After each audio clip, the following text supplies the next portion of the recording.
To all honorable resource persons, board of directors, and manager of SEAMEO RECFON, all respectable participants, ladies and gentlemen, Assalamualaikum warahmatullahi wabarakatuh.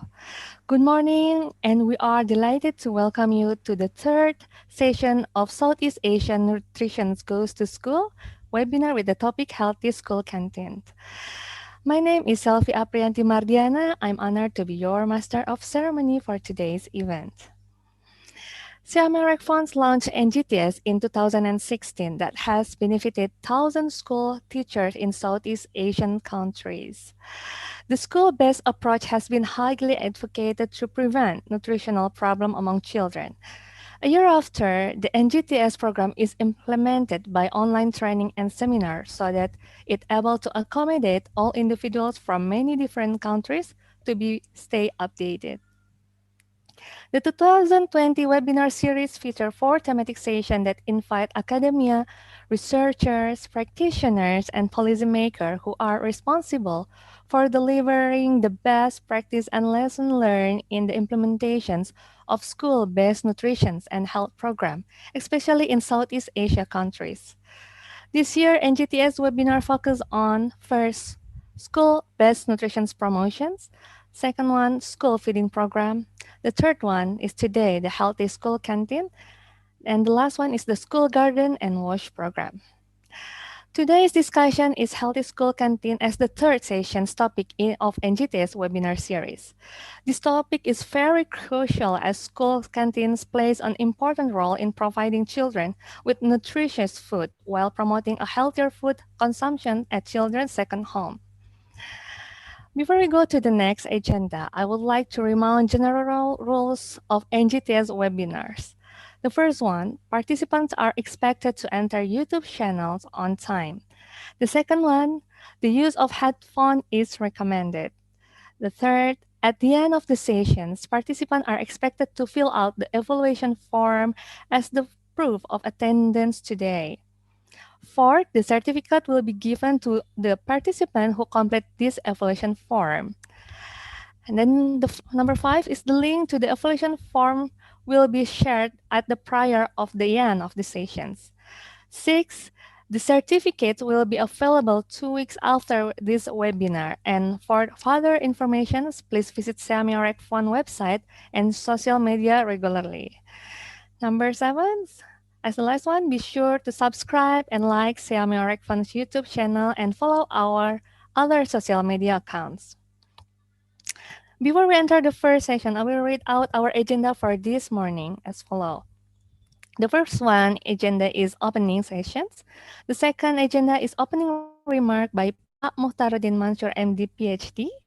The third agenda is introduction of Professor Dr. M.A. Sandra Bernardo Tempongko from SEAMEO TROPMED Thailand as our today's moderator.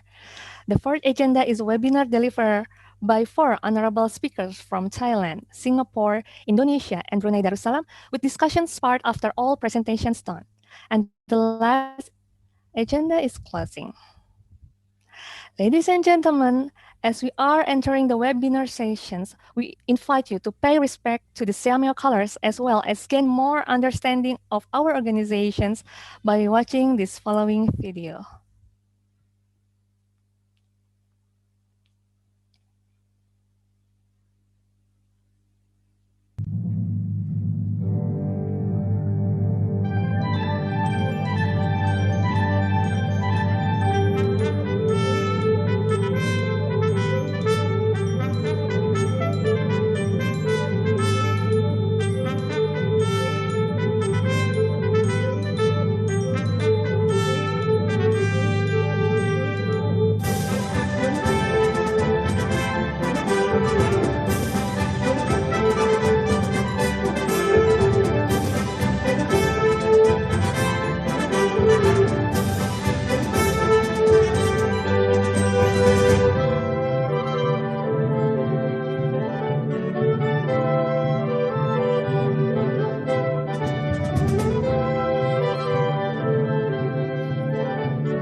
share our expertise. By promoting knowledge and policies, we can build a better world.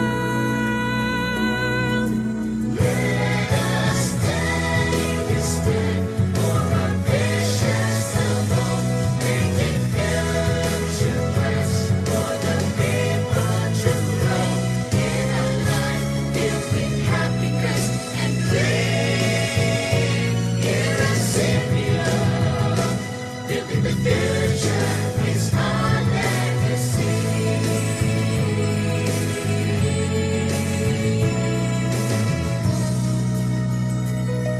We'll achieve our goals through partnership, creating opportunities. By working hand in hand, we can accomplish all our dreams. For a better quality of life is now within our reach. Let us take a step for our visions of hope, making future plans for the people to grow in a life filled with happiness and green. Here at SEAMEO, building the future is our legacy.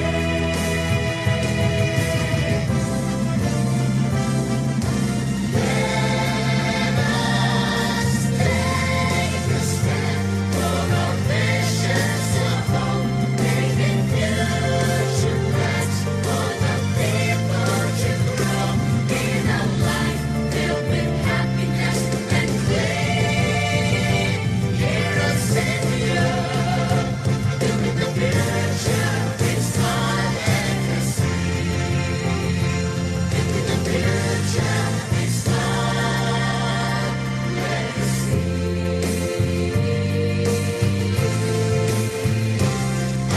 SEAMEO,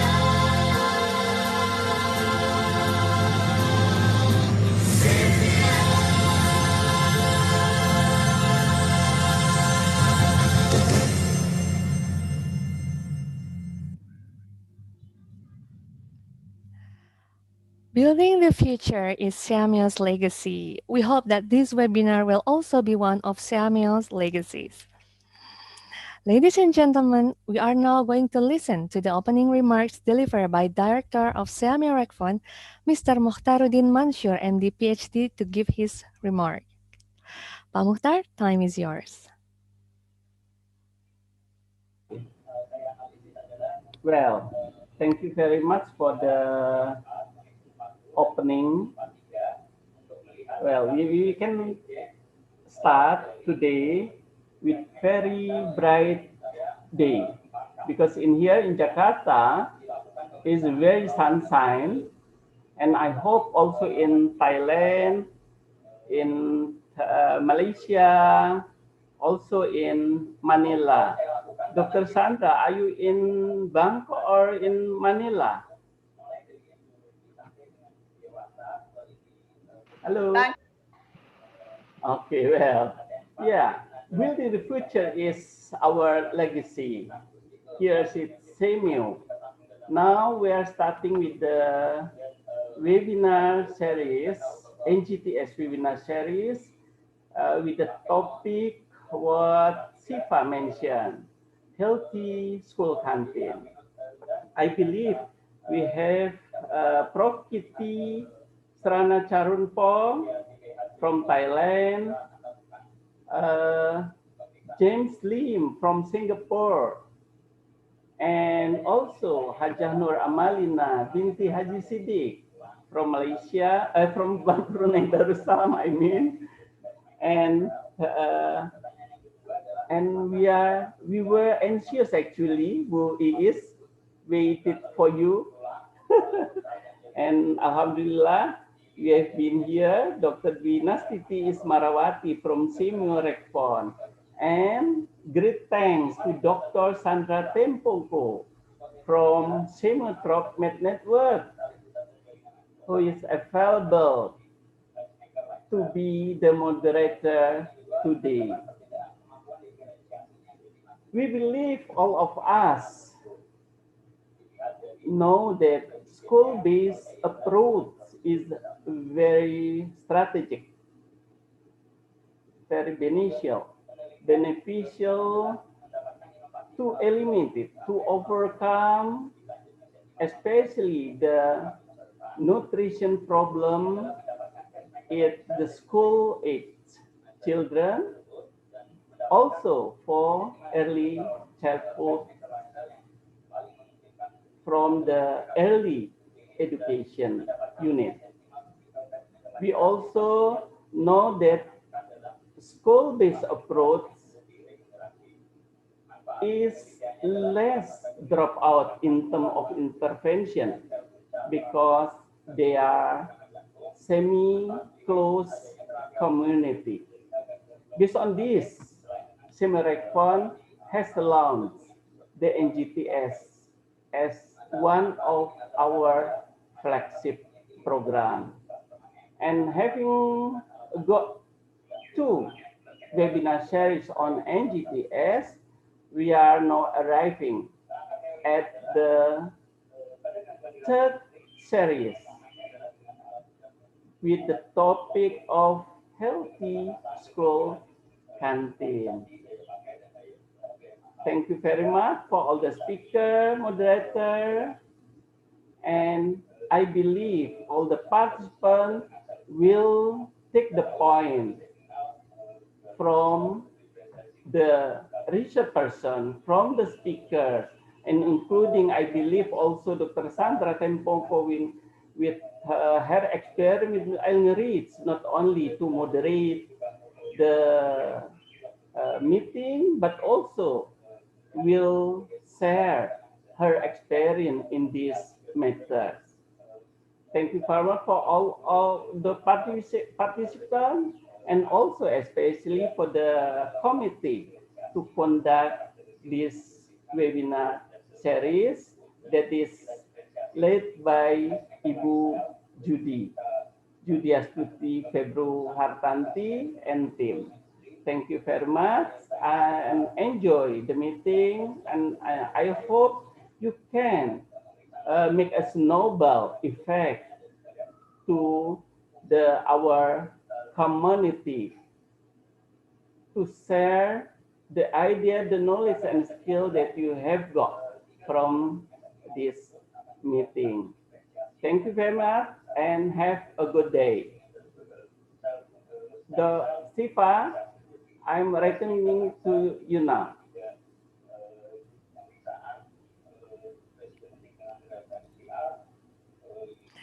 Thank you very much, Pak Muhtardin, for the opening remarks. Ladies and gentlemen, to start the core of the third sessions of Southeast Asia Nutrition Goes to School NGTS webinar for Healthy School Canteen Topics, I would like to introduce Professor Dr. M.A. Sandra Bernardo Tempongko from SEAMEO Tropical Medicine and Public Health Network Thailand as our moderator today. Allow me to read Dr. Sandra biography. Dr. Sandra originally from the Philippines and now currently work as Deputy Coordinator at SEAMEO TROPMED Thailand. Dr. Sandra obtained doctoral and master degree in public health from Public Health University of the Philippines. She graduated her diploma in applied parasitology and entomology from Institute for Medical Research, Kuala Lumpur, Malaysia. She also gained Bachelor of Science on Medical Technology from University of Santo Tomas, Philippines.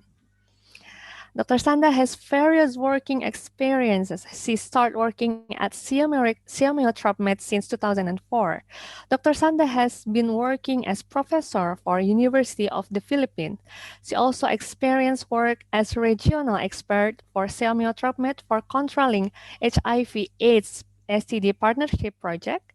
Dr. Sandra also worked as director for WHO Collaborating Center for Health Promotions and Educations, start from 1993 until 1997. She also worked as chairperson at Department of Health Promotions and Educations, University of the Philippines. Dr. Sandra has experiences in monitoring and evaluation for various projects and research, responsible in project management and consultant.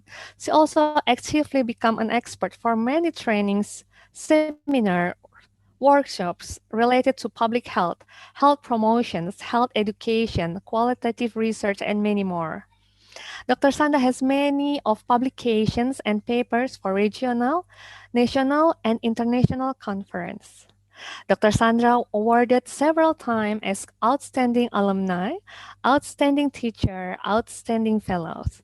She won research paper at Third National AIDS Congress, and she also listed as one of 100 Women of Science in the Philippines in 2000.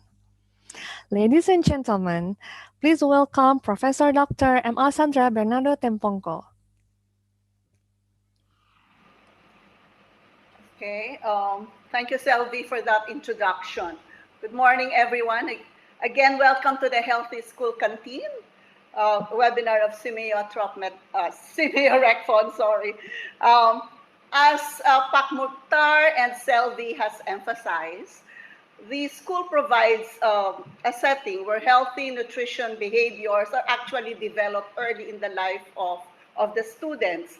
But this development is very much influenced by the services and the products available in the school canteen. This morning, we have 4 experts, very much gender balanced. We have 2 female and 2 male speakers who will share with us programs and policies related to school canteens in their respective countries, with, of course, emphasis on the lessons learned in implementing these programs. But before I call on the first speaker, let me remind our participants some of the rules of this webinar. Ahmad, please. Okay. The questions for coming from the audience, please write your questions in the link, the Google form that is posted here. And the question is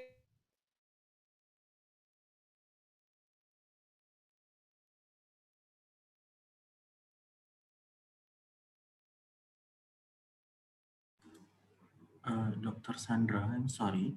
I think we cannot hear you.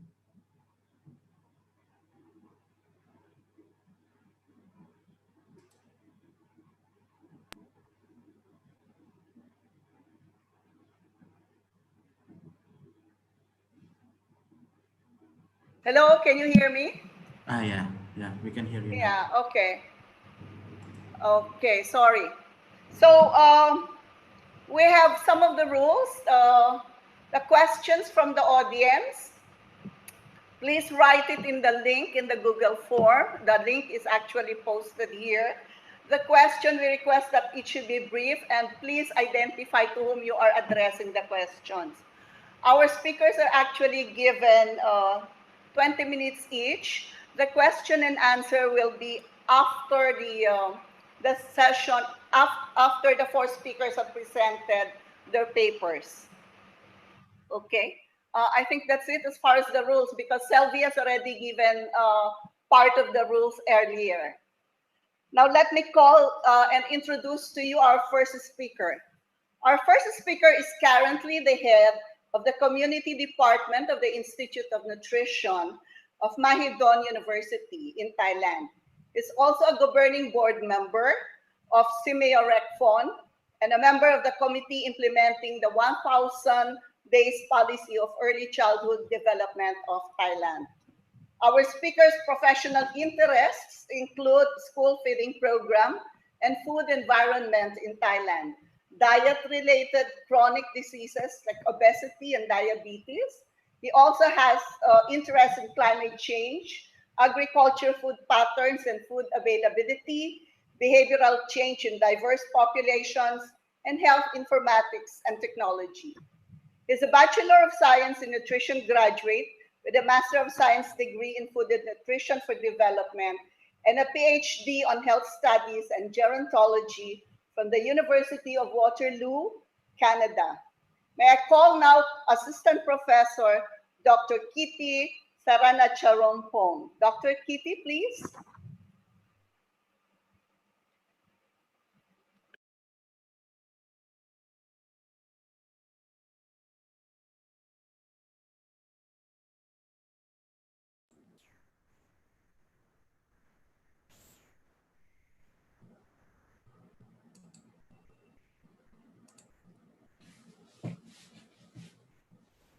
Can you hear me? I can hear you. Okay. I would like to start the presentation today, and thank you very much for the SEAMEO RECFON to invite me to share the experience about the healthy school canteen, the case study in Thailand. I would like to overview of the school feeding program because it's quite important for the program that for the children who spend most of the time in the school. And the school feeding program, this is the healthy eating practice for the children during the childhood that can help them for the lifelong habit. And for the school feeding program, it is the balanced nutrition throughout the day contribute to the student.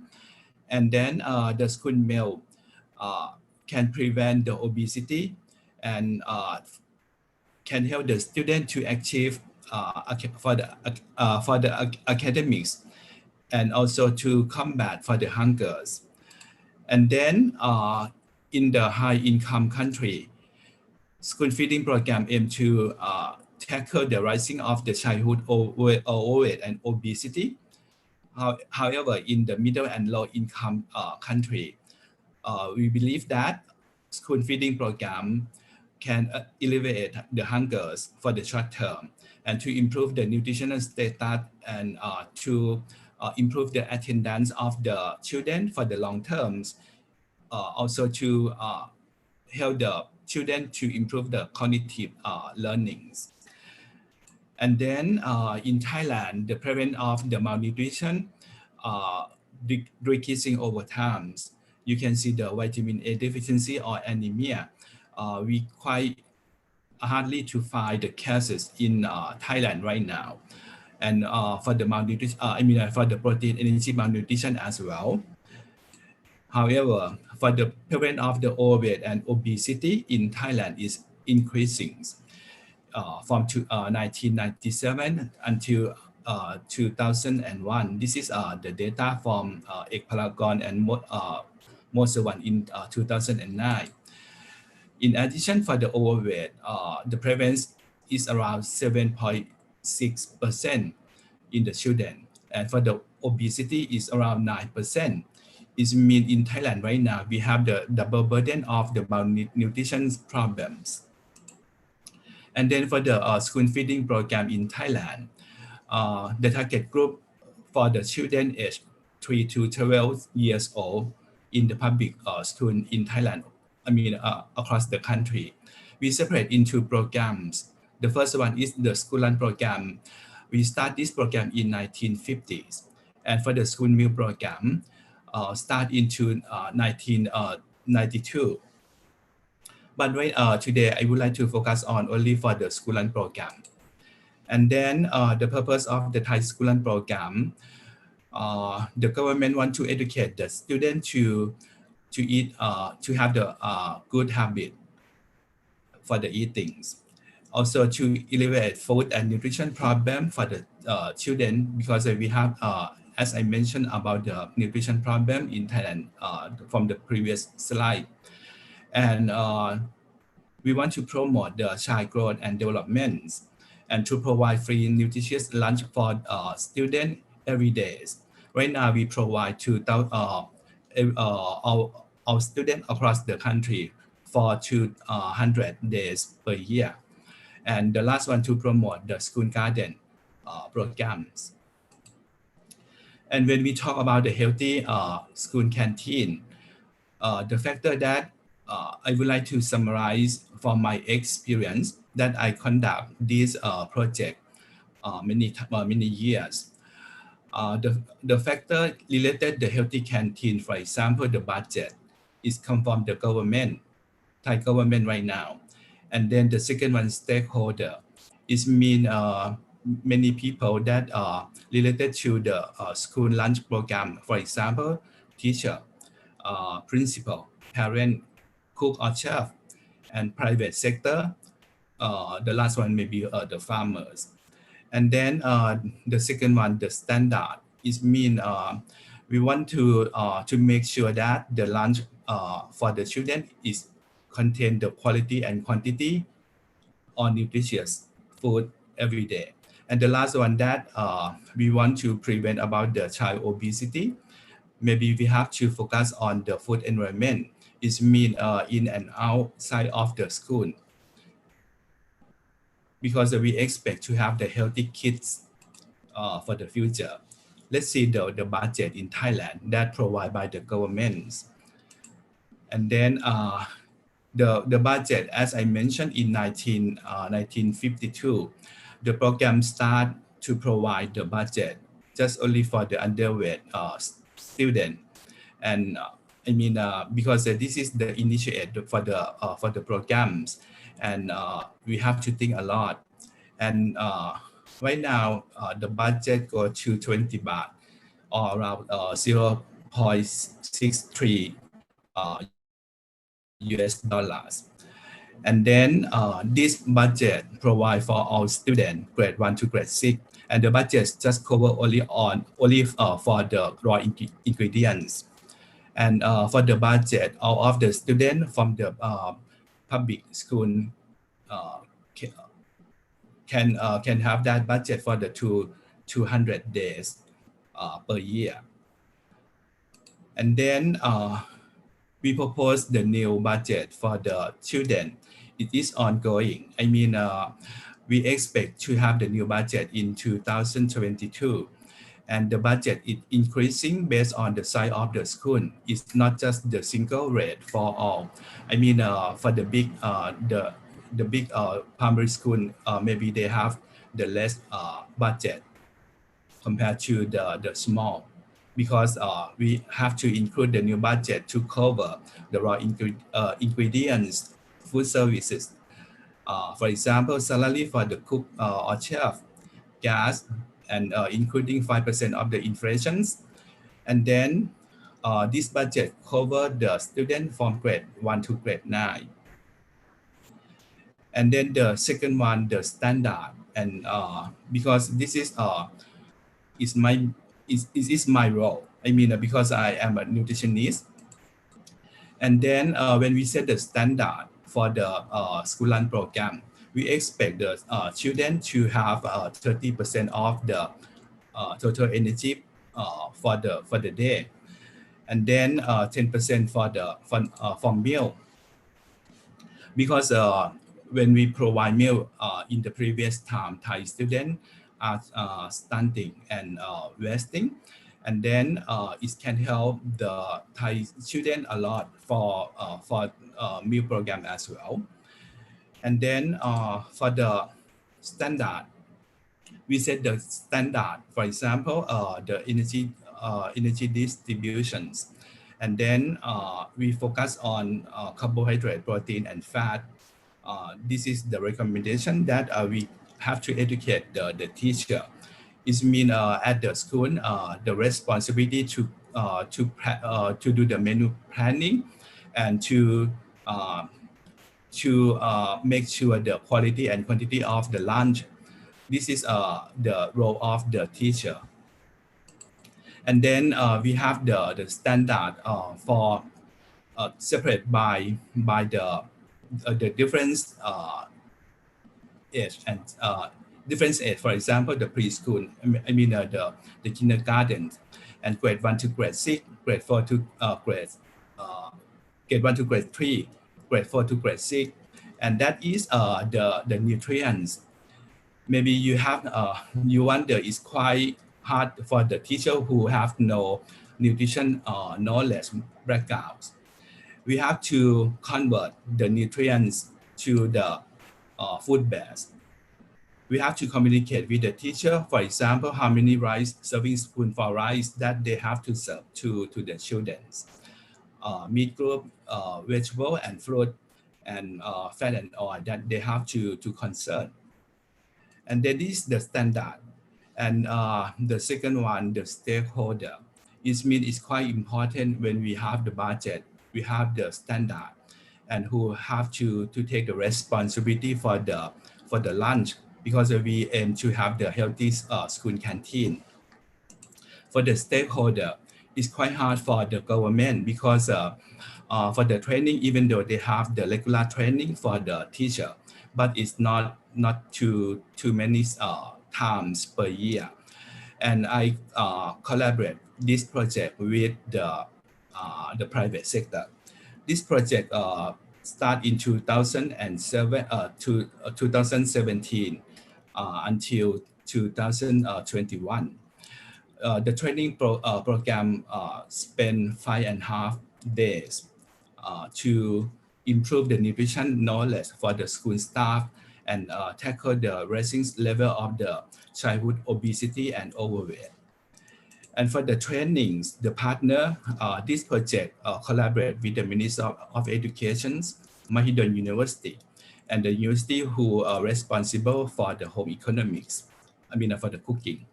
And the funders come from the Ajinomoto Foundation in Thailand. It might be the example for the other country, how to work with the private company. And the stakeholder for the training, this training include the district office from the Ministry of Education, the principal, and 2 teachers from the school, and chef and cook have to attend the training as well. And the target school, we aim to 120 in semi-urban area who receive the budget from to build the new canteen. And then this is the photo from the trainings that for the next year, I will start the training again in March. And then from the trainings, we see the score of the knowledge. This is the result from the participant around 280. And the knowledge, when we compare pre and post, is increasing. And then, when we have the training, for sure, the knowledge of the teacher or the participant might be increasing. However, after that, we have to have the monitoring and evaluation. We have to follow up them. We visit them at the school and let's see them, can they apply the knowledge for the practice or not. This is the menu planning. The main in the training session, we have to teach them how to make the menu, how to do the circulation of the menu for 200 days. And then this is the photo from the school. That one, at the kitchens. And this is the lunch for the children that they serve every day. That is the lunch that look like this on the tray. Normally in Thailand we use the tray.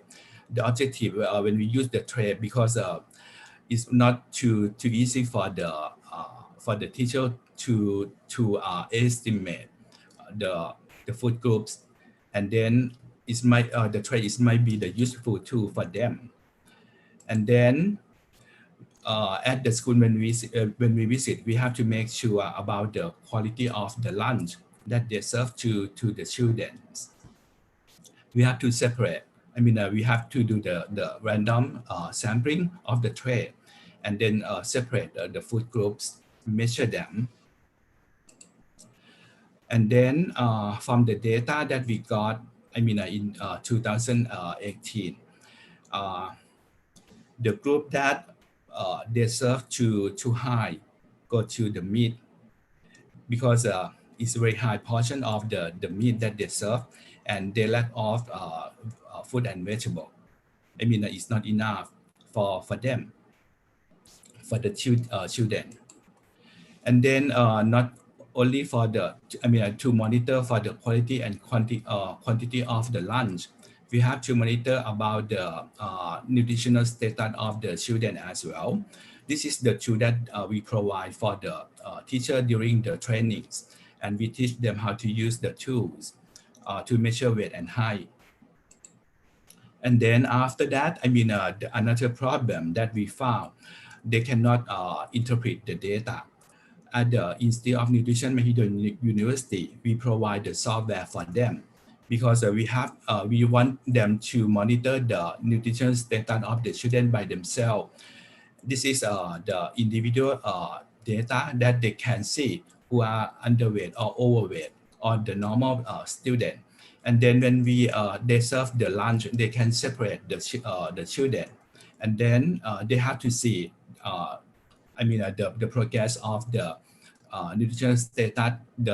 That maybe sometimes the teacher worry about the overweight or obesity children, how to monitor them or how to encourage the parents or to communicate the parents. And this is the data that they have to submit to the government. The parents of the weight for age, height for age, and weight for height. And then the last one may be when we think about the healthy school canteen. Right now it might be the hot issue for the food environment. That this project I conduct in the last 3 years. And then I joined this project with the INFORMAS groups from New Zealand and Australia. It's called, the INFORMAS stands for International Network for Food and Obesity, Non-Communicable Diseases Research, Monitoring and Action Support. Why we have to do this one? Because when we want to evaluate the quality of lunch, and then to evaluate of the density of the school food shop, both in and outside the school. And then the last one, to understand the support and barrier of to prevent the childhood obesity. And then for this data, maybe I would like to focus only one to evaluate the density and what next of the result that we got from this research.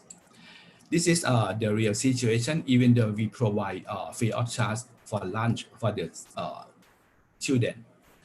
And then in the school or in and out the school, they have to sell the junk or snack, something like this, all of the time in Thailand. And then for this project, we have to measure how many shops around the school for the children, and it might be related to the overweight and obesity for the children. We have to do the survey for in 4 regions in Thailand. Dr. Kitti, you have about 5 minutes. Okay. Left. Thank you. And then this is the finding of this one. The density of the junk or the restaurant or the grocery did not affect for the BMI of the children. And then the density of the store may be less important for the size and quality of the food for sale.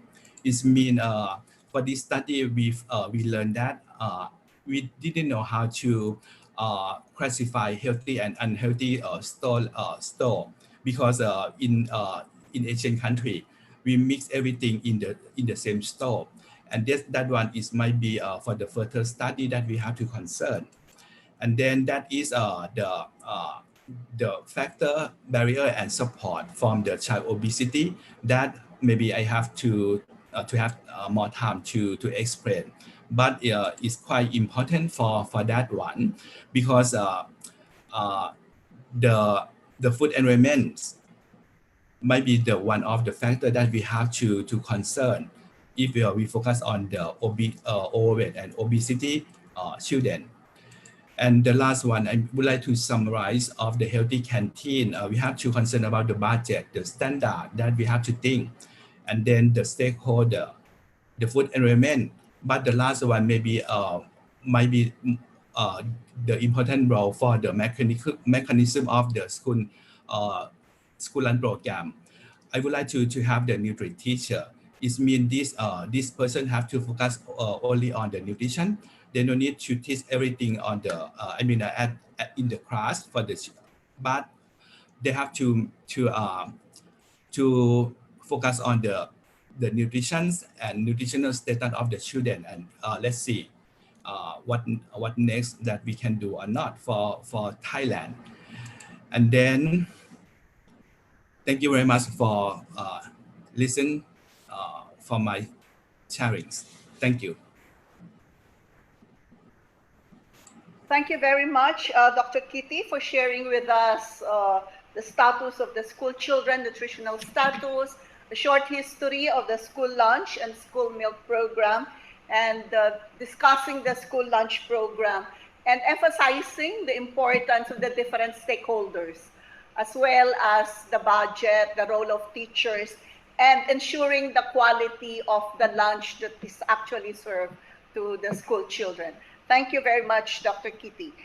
Our second speaker is a graduate of business management, summa cum laude at that, and obtained a Master's of Science in Management from Nanyang University.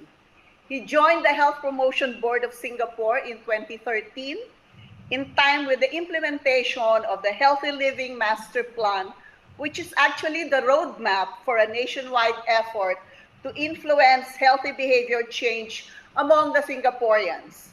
He's currently the Assistant Director of the Healthy Food and Dining Division of the Health Promotion Board of Singapore, where he works closely with food manufacturers and food and beverage operators to increase the supply and demand of healthier ingredients and meals in the marketplace.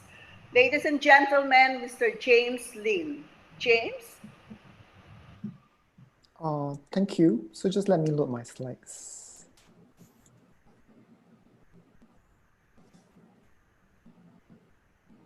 Good morning, everyone. My name is James. I'm from the Health Promotion Board of Singapore, and today I'll be sharing with you the Healthier Meals in Singapore program.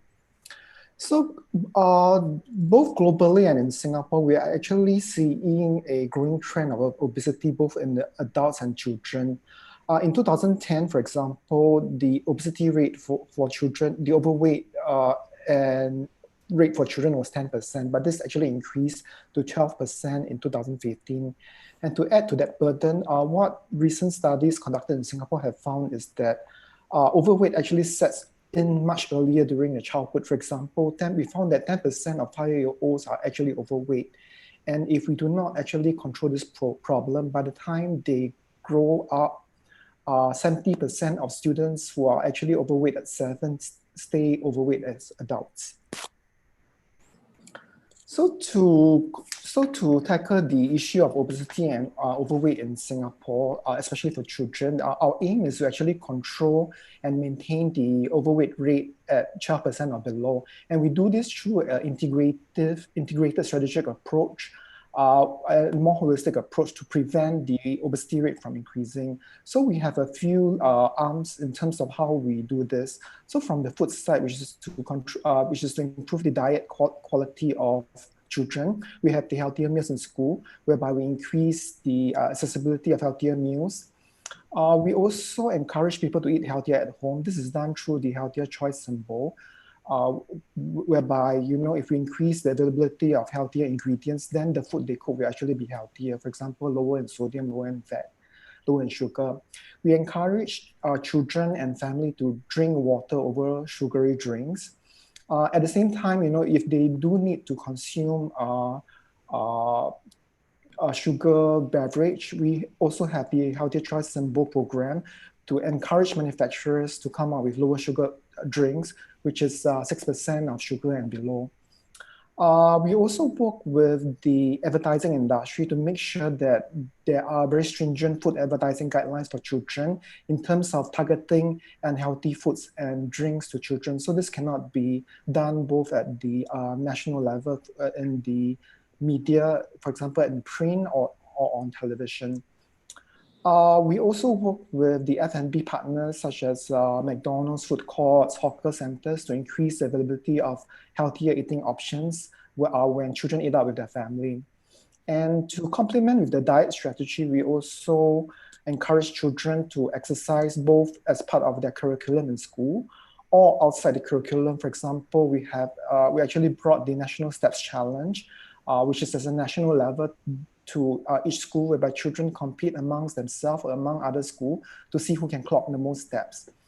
To encourage children to exercise with their family, we have programs such as Sundays at the Park, whereby all the parks, we have actually exercise programs like K-pop fitness, combat, Zumba, where children can actually do with their family.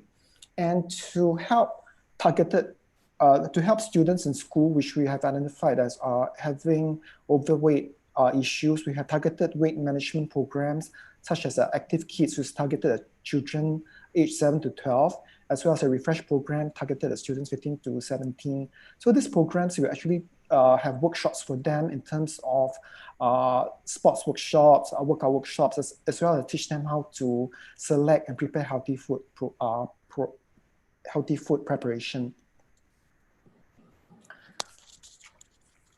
So we have, in order to promote healthier eating habits and behavior in school, we have what we call the health promoting framework with the following 3 key strands. Firstly is to establish a supportive environment. Secondly, to scale up in targeted interventions for health at risk youth. And thirdly, to build capacity of our key stakeholders for educators, parents, and children. So the Healthier Meals in School program actually falls under the first strategic thrust of building a supportive environment within the school. So how do we make healthy eating a default choice for children in school? So like Prof. Kitti was sharing earlier just now in his presentation, so we found that actually healthy habits are acquired during childhood. So as children actually grow up after their adolescence, it's much difficult to make them change their healthy habits. And the school environment is actually a very ideal setting because children spend a lot of time in school. And it's actually quite enclosed and easier for us to control the kind of environment and food that they're actually exposed to. We found that the overall consumption of fruit and veg among children is actually quite low, so we can actually do some intervention at the school environment. And students spend a lot of time in school, so they consume at least one snack or one meal in their school, and most of the days of the week period over several years. So what does it take for the Healthier Meals ecosystem to work? So there are 4 key pillars of the Healthier Meals ecosystem policy, whereby as much as possible, we try to incorporate guidelines into the existing systems. Capacity building, we train and provide consultation for canteen vendors and parents to adopt healthier cooking and healthier ingredients. We educate and empower students to make healthier choices, as well as change the environment to improve the accessibility to healthier options. So the Healthier Meals in School program has 9 guidelines. These 9 guidelines are based on My Healthy Plate, which is a visual tool to represent the 4 major food groups, which is fruits, vegetables, meat and others, and brown rice. So I will go through each of the 9 guidelines briefly. So in our guidelines, all the meals must be prepared with food from the 4 food groups. Firstly, all meals must be prepared with, all meals must be served with at least 2 heaped dessert spoons of vegetables and half serving of fruits because of the vitamins and minerals and fiber provided in fruits. The meals are to include at least 20% whole grains. For example, if the vendor is cooking 5 cups of rice, at least 1 cup of the rice must contain whole grain rice. So we also have requirements for whole grain noodles, bihun, and bread as well, because we know that there's important fiber and minerals available in whole grain foods. Thirdly, the canteen stallholders must use skinless poultry and lean meat when preparing food to reduce the saturated fat which is present in skin and food. Fourthly, they cannot use deep fried food or pre-deep fried fruit and preserved fruit such as sausages and nuggets in school to reduce the amount of saturated fat as well as salt consumed by the children.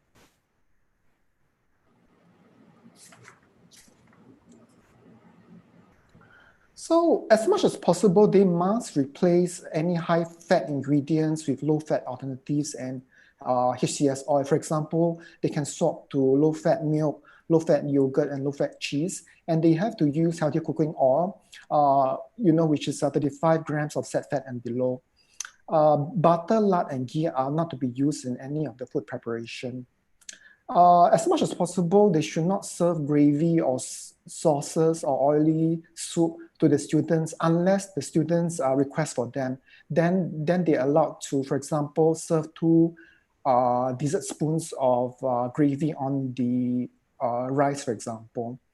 For the snacks which are sold in schools and in school canteen, as well as the vending machine, they must carry the healthier choice symbol or equivalent.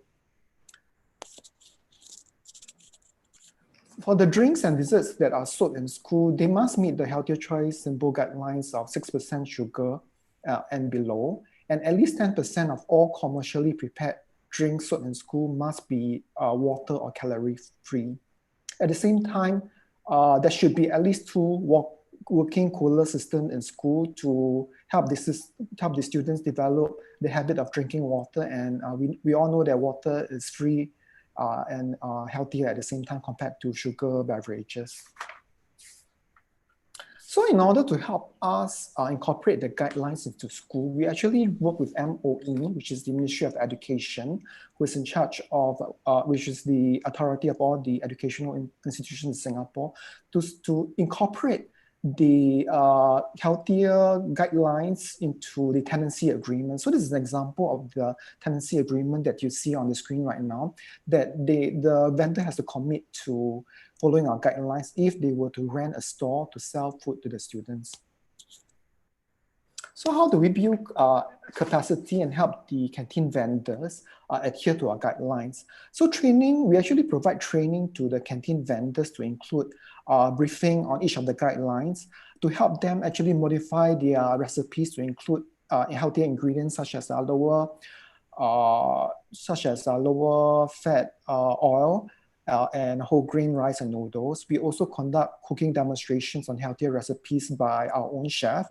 And we provide hands-on session by the canteen vendors according to healthier recipes grouped by the various food groups such as Malay food, Chinese food, Western food, and Indian food. So following the training, the canteen vendors will be assessed on a monthly basis, during which they can actually clarify their doubts and consult our trainers on how they can overcome major difficulties. We also conduct workshops for parents to make healthier food choices at us. Our Eat Right, Get Moving workshop is a 1-hour workshop for parents to equip parents with good health tips. At the same time, we also demonstrate a cooking session in which parents and their children can actually follow very simple cooking recipes, as well as provide hands-on time whereby they can actually prepare healthier food and then taste it at the same time. We also provide them suggestions on how to include healthier recipes and active lifestyle at home. So this is also sort of an opportunity to create a bonding session between parents and children over preparing healthier food. So to empower students to make healthier food choices in school, we provide resources such as posters, wall murals, and stickers to sort of constantly remind children, to prompt them to adopt healthier behaviors in school. We also provide My Healthy Plate and other nutrition-related information inside the curriculum, and they are actually being taught in school as part of the Healthy and Active Me curriculum. We also initiated a Drink Water campaign, which started in 2015, to support the implementation of lower sugar beverage guideline, which is actually which is 6% from 2016 onwards. From next year onwards, we're going to reduce that to 5%.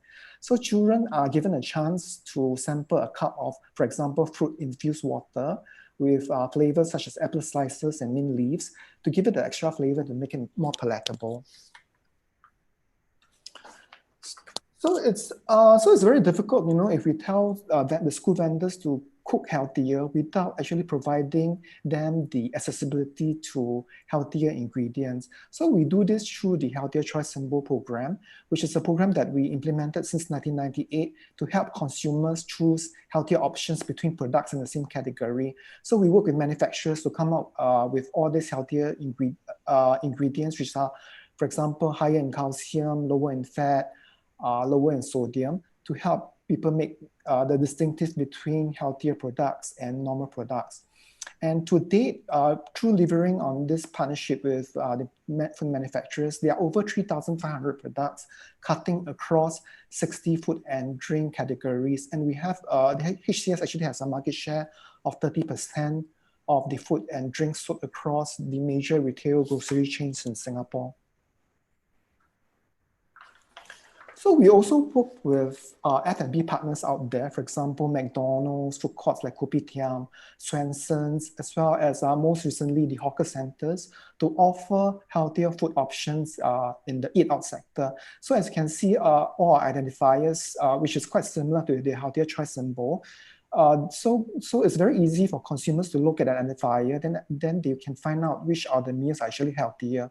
For example, they could be lower in calories, the 500 calorie set meals, or they can be, they could be using healthier oil, or they can be drinking lower sugar beverages, or the food is actually cooked serving whole grain rice or noodles. So to date, we have about 300 F&B partners with over 3,000 touch points across Singapore. If we include hawker centers and coffee shop stores in Singapore, we actually have up to 10,000 touch points offering at least one healthier option. So we also launched a healthier beverage or life sweeter with less sugar campaign across Singapore, because 60% of Singaporeans consume at least 2 or more sweetened drinks a day. So if we can actually influence that behavior, we can actually reduce the consumption of sugar and encourage people to drink water or lower sugar beverage when they go out. So I'd just like to touch a bit on in terms of the implementation workflow for the Healthier Meals in School program. Firstly, we engage the Ministry of Education to obtain their buy-in. We will consult and seek their feedback on the guidelines, as well as to get them to assist us to incorporate the tenancy agreement to incorporate healthier cooking guidelines into the contract. We also provide briefings to the school leaders during the Director of Schools meeting. James, you have about more than 4 minutes. Sure. Then we also consult with their school management in terms of to get their buy-in, as well as to suggest an implementation plan. We also communicate our implementation plan to the stakeholders and provide training for the school canteen vendors. Those who failed, we will continually to work with them closely, as well as to assist them to close the gaps. We also conduct post and pre-survey to find out, what are the issues they are facing, as well as and to follow up on them. So how do we overcome some of the key issues? So new schools may need some time to move into the program. So then we will encourage them to actually adopt the guidelines slowly. For example, they can use healthier oil first. Then as a next phase, they can just replace their white bread and rice with whole grain rice and whole grain bread. We also have the Healthier Ingredient Development Scheme, which is a grant scheme that we provide to manufacturers to sort of pass down some of the cost savings of the higher cost of healthier ingredients to the school vendors. For students who are not accepting the taste of the healthier and food served, we actually have nutritional talks as well as workshop to encourage students, to eat whole grain food and lower sugar drinks to slowly change their palate.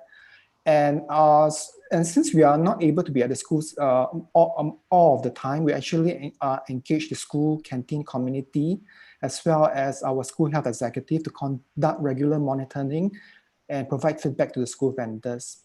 The support that we provide for the schools includes posting all the information about the Healthiest Meals in School program on our website. We also provide information such as the list of healthier ingredient suppliers, as well as the list of approved drinks for sale in school, and the alternatives to pre-deep fried food. Also, all this information are provided to school canteen vendors, so they do not need to find out all this information themselves.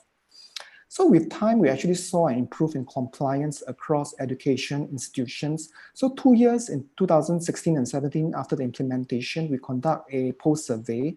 As you can see, there has been a significant improvement in terms of offering low-fat alternatives and whole grains, and offering the 4 main food groups in both the preschools and the mainstream school sector.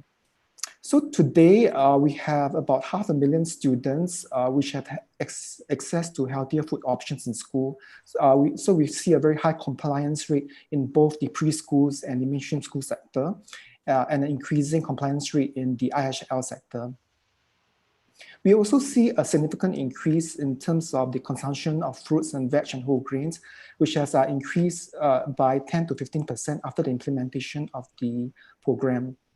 So, so to conclude my presentation, how can we start implementing the Healthier Meals in School program? So we can start by removing fats in the poultry, offering lower sugar drinks, as well as helping school canteen vendors switch from unhealthy cooking method to healthier cooking method.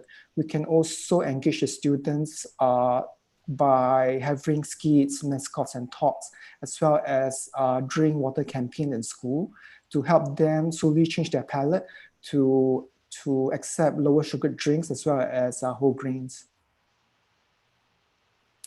We also need to engage the key decision makers, for example, the MOE, and proactively keep them updated on the progress and compliance. We also need to ensure the availability of healthier ingredients products to make sure that the school canteen vendors have access to whole grain rice noodles and healthier oil. We need to conduct ground observations and analyze insights to understand what is actually the reality on the ground, what we can actually implement and what is very hard to implement. For schools that are first joining the program, we can implement a phased approach as different schools have different needs at different stages of readiness. In order to ensure compliance, we can put in place a compliance audit process to ensure that schools abide with the requirements and follow up with schools that sort of fall off the radar. And as much as possible, we should provide value-added products and services to ensure ease of implementation for all stakeholders. So with that, I'll end my presentation. If you'd like to find out more information about our Healthier Meals in School program, please visit our website, as well as we will share this deck of slides and information for you later on. Thank you. Thank you, James. That was a very interesting presentation, sharing with us how Singapore addressed the growing childhood obesity challenge to an integrated approach, not only through the school meals, but also outside of the community, the physical activity and the weight management. Using, of course, the health promoting school framework. And really stressing the fact that when you talk about diet, you have to link it. The school lunch is actually linked to the community programs through your healthier dining and healthier ingredients, availability of healthy ingredients. Of course, you also emphasize capacity building, not only of the teachers involved in the school, but also of the parents, so that these healthy meals can actually be continued in the school. And thank you also for the tips on how to start a healthy meal in the school program, and of course, some of the lessons learned by Singapore. Thank you very much. So now let me call the first female speaker for the morning from Brunei, Darussalam. Our speaker graduated with a Bachelor of Science in Nutrition and Food Science from the University of Nottingham and got her Master's of Science in Food Science and Nutrition from the University of Leeds, United Kingdom. She started her professional career as a food development scientist, then as a school nutrition plant supervisor, and is currently a chief supervisor of school nutrition plant at the Ministry of Education of Brunei, Darussalam. Ladies and gentlemen, Hajah Nur Amalina binti Haji Sidik. Hajah, please. Thank you for the introduction. So my name is Amalina. So I'm from the Ministry of Education, and I will be speaking solely from the Ministry of Education's point of view on the school canteen monitoring in Brunei, Darussalam. Let me just share the screen with you. Okay. So Brunei at a glance, you know, Brunei is a small country. It has a population of 421,300 people. There are more male than female. 24% of our population are made of children and adolescents. Our life expectancy is about 76.3 years for male and 78.3 years for female. The top leading causes of death in Brunei Darussalam is 85% of it is attributed to non-communicable diseases. It is mainly cancer, cardiovascular diseases, diabetes, stroke, and hypertension related. Brunei is largely reliant on imported food products. These imports are dominated by packaged processed foods from surrounding countries, from milk products, baby food, and powdered milk. Processed meats are largely imported too.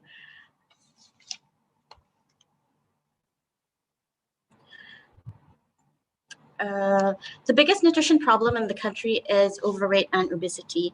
This has seemingly become the new normal among children.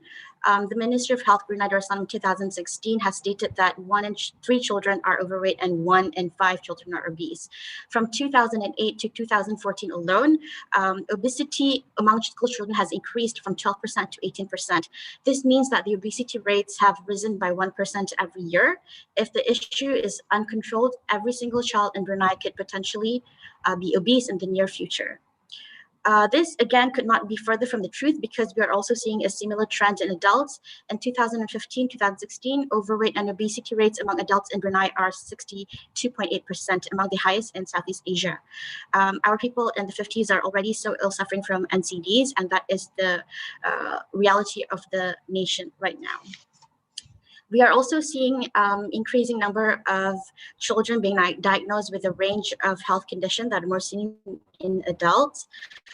These include type 2 diabetes, high blood pressure, sleep disorders from apnea, and some have even died at a very young age from heart attacks.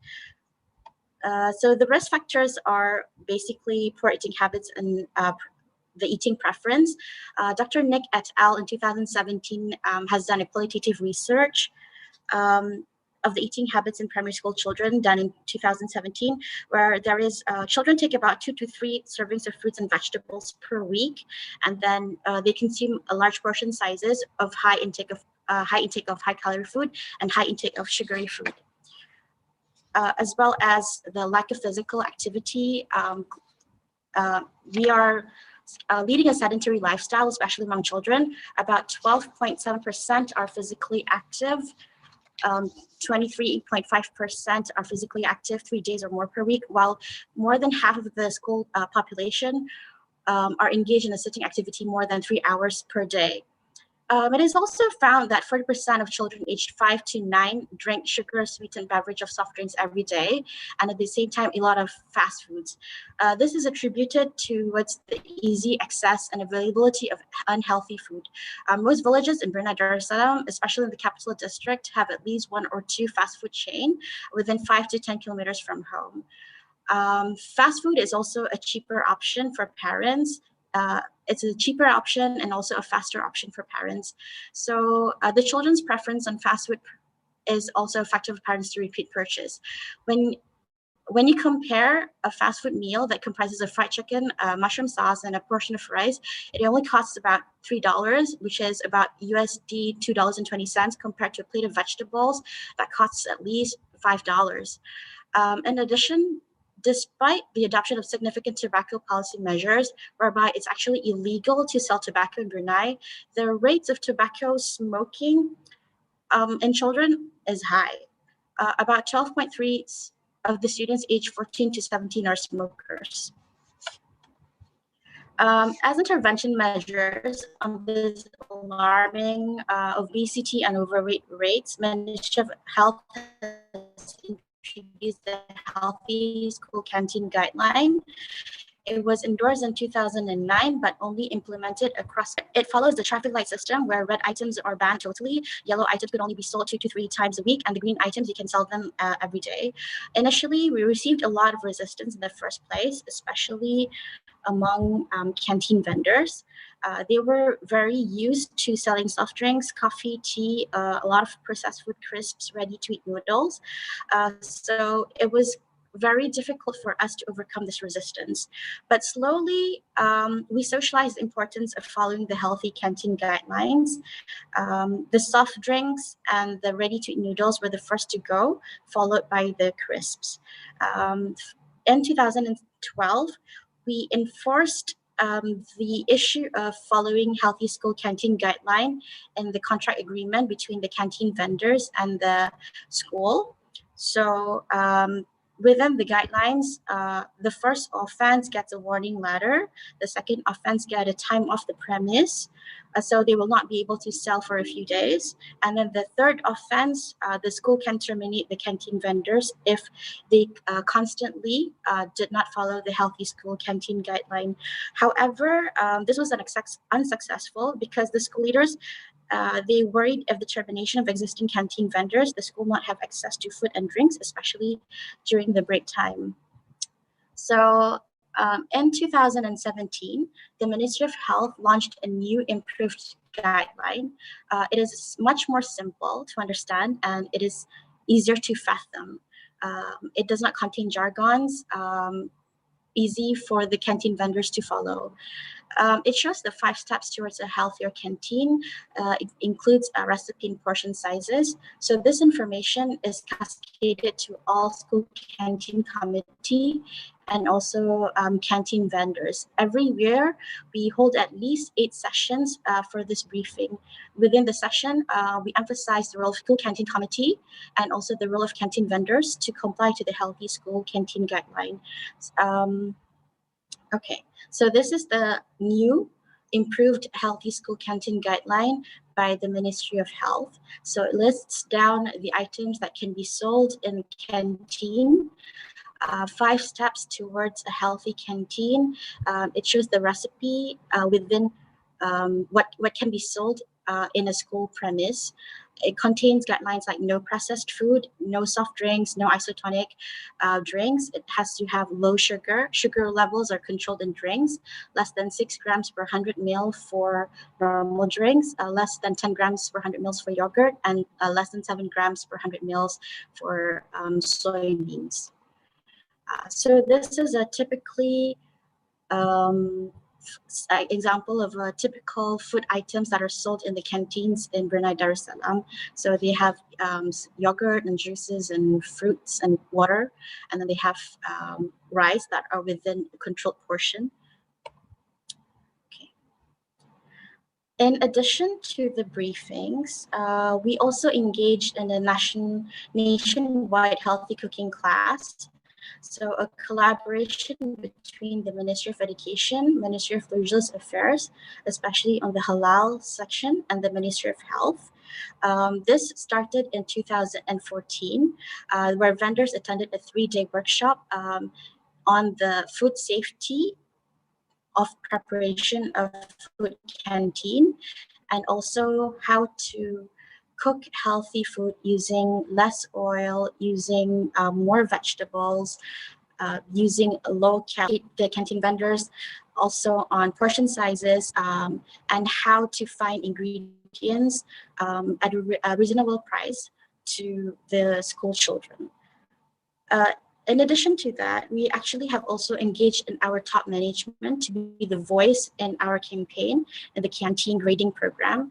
The Deputy Permanent Secretary became our advocate in emphasizing this issue. We also have a food committee where each school has their own food committee to ensure vendor compliance to guidelines. Though these are monitored every 6 months. Whereby we will see the progress of the food canteen vendors if they comply to the healthy school canteen guidelines or otherwise. And then we also have a collaboration with the Ministry of Health that encompasses school-based healthy lifestyle program. It's called a Fit for Good program, a 6-month intervention program that incorporates agricultural programs, physical activity, healthy cooking competition, and school canteen compliance is again reinforced. As a result, BMI has decreased by 0.14 kilograms per meter square. Again, we organized a nationwide canteen grading program in 2016, where vendors are awarded with certificate. And it is again advocated by our Deputy Permanent Secretary. So half of the canteen vendors have achieved grades B and above.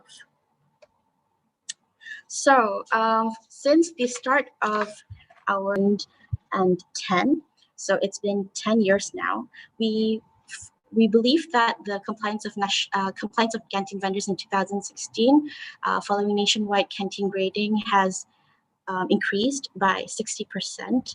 Has increased by 30%.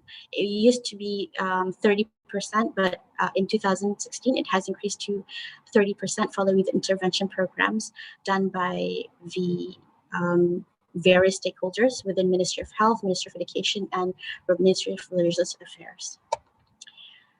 However, even with all the effort, we continue to struggle with vendors still offering a non-healthier choice of food to the school. Our biggest hurdle is the processed food and fried food. So this is the reality of the canteen vendors in Brunei, Darussalam right now. We still see vendors selling fried foods and processed foods, high calorie foods, but we don't see vendors selling soft drinks or crisps or ice creams or junk foods. That is our biggest hurdle at the moment.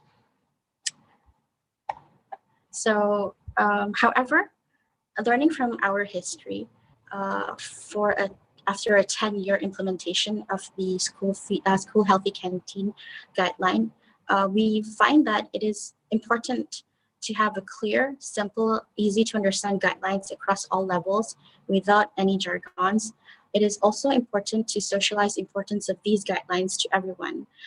So all stakeholders are empowered, especially within the school setting, so that they understand the necessity of these actions and the implication it has towards the nation. With the current overweight and obesity rates, we must act now. It requires a whole of nation approach, including parents. Constant monitoring by all stakeholders is vital towards ensuring compliance within a school setting. So the importance is really emphasized on the constant monitoring of canteen vendors by all stakeholders. In the Ministry of Education, we do a dual monitoring system. The first monitoring system is by the School Canteen Committee, and then the second monitoring system is done by the food section and hostel division, where we do a monitoring system. So if we find that there is a non-compliance by the canteen vendors, we send them a letter, and then in the letter we state down what is their issues, and then we actually tell them and educate them that with the healthy school canteen guidelines. From time to time, we do call upon the canteen vendors, and again, we emphasize and educate the canteen vendors on the healthy cooking. So that is our current process of monitoring in schools. Lastly, we need to evaluate the processes and policies that are in place. What can be done to stimulate the change in the school for a healthier school? That is all from me. Thank you very much. Thank you very much, Nur Amalina.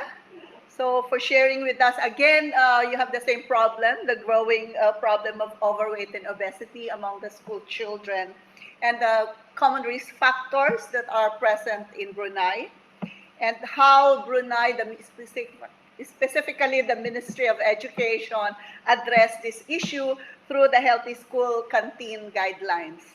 Then you also share the other programs that complements the school canteen program, the challenges met, especially among the canteen vendors, but emphasizing that one of the reinforcing factor and that increases compliance is the grading and the provision of certificates to compliant canteen vendors. You also summarize it by giving the important considerations to ensure compliance, the clear guidelines, the dissemination to all the stakeholders of these clear and simple guidelines, the monitoring, the regular monitoring, and definitely the evaluation of the processes and the policies. So thank you very much, Nur Amalina. Our last female speaker needs no further introduction. She's been with SEAMEO RECFON for quite some time now. She has a bachelor degree in agriculture a Master of Science in Community Nutrition, and a doctorate in nutrition from the Faculty of Medicine, University of Indonesia. She is a trainer, a training manager, a prolific researcher, published quite a number of scientific articles, and an expert staff of SEAMEO RECFON. She has developed IEC materials not only for SEAMEO RECFON, but also with Church World Service and USAID. She has also edited and translated documents on food safety. Ladies and gentlemen, with much further ado, Ms. Dwi Nastiti. Dwi, please. Thank you, Dr. Sandra Tempongko, for your kind introduction. I'm very good morning, everybody, colleagues and friends. I'm pleased to share about the experience related to healthy school canteen, where actually the previous speakers more discussed about in developed countries, yeah, more countries which is high income. Well, my presentation will represent more about the challenge in at schools level mostly, and their challenge, and also lesson learned from their activities been done. Okay, can you see my slides? Yes. Okay.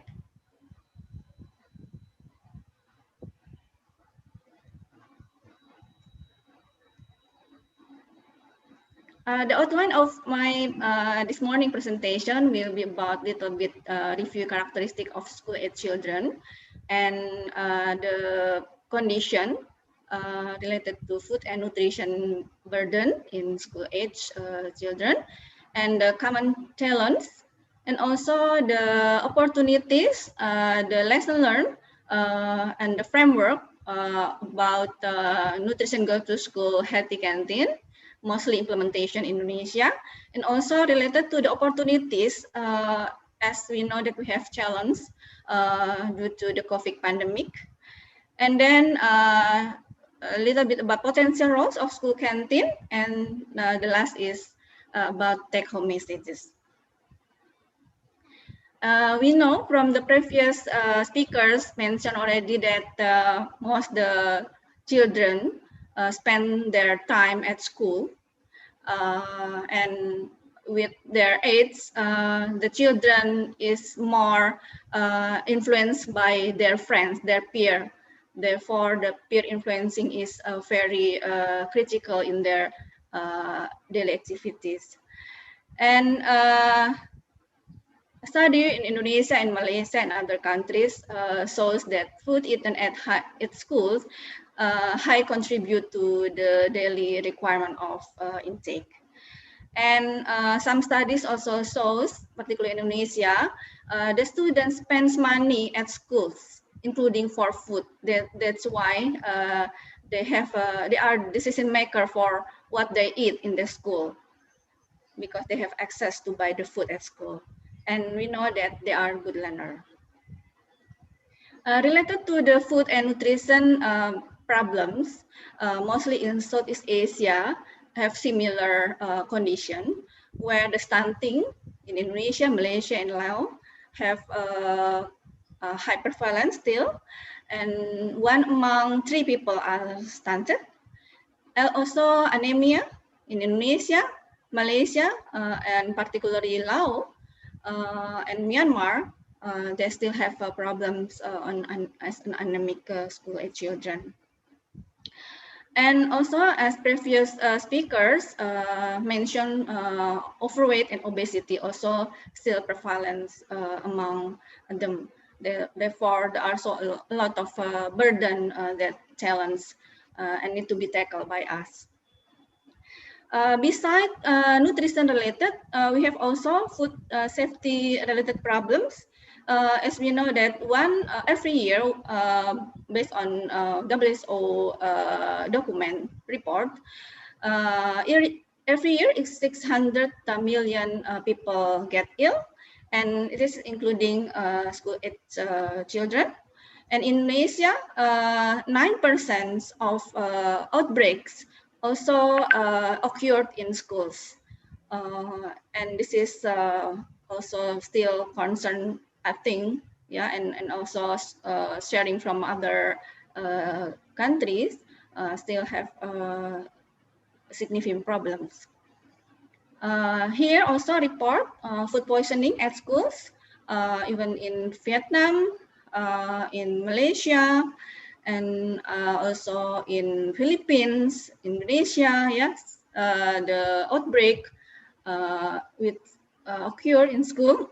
Sorry, food salt at school can cause food poisoning among them. Therefore, actually, we know that school students need good food. Students are people who need still growing individual, sorry, and they need good food to be smart children and to have a full potential.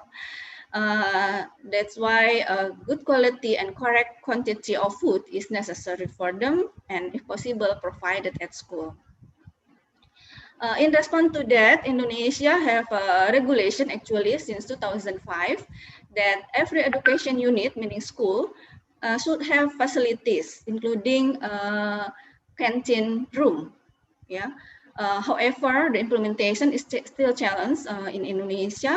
Among 40% of elementary school doesn't have a proper canteen room yet. We don't have actually a clear condition about how the situation of school canteen in Indonesia. Therefore, SEAMEO RECFON in the year 2018 tried to kind of mapping, provide online questionnaire, self-administered, filled by the head schools and also the teacher who responsible for health unit school. And it's filled by almost government schools and represent almost 21 provinces in Indonesia, mostly in Java. And we know that still the condition is still not optimum, where mostly the food handlers who sell the food in schools is not trained yet, and they are not implement the food hygiene or personal hygiene properly. Even the facilities also still limited. It might be because of the commitment, lack commitment, or maybe lack awareness of the schools in related to the healthy school canteen to support healthy behavior. Again, reflected from several studies in Indonesia, in Malaysia, and Myanmar, and also from WHO, we know that still common challenge occurred, that mostly food sold in the school is a processed or instant food. Yeah, and even some schools found having illegal chemical contaminations. Yeah, and then improper or unhygienic personal practice is common still, and unhygienic environment and practices because due to unhygienic or lack of facilities. And the challenge also from the external of the schools, even there is the regulation of the school, but still it's broken by the street vendors who sell more attractive, even though it's unhealthy. Yeah, so it's a challenge for our students. Even the school having nutrition and health lectures, yeah, but still the implementation is poor. And from a lot of studies, and also from study from Thailand and Singapore, shows that fruits and vegetable consumption is still limited, and even students skip the breakfast.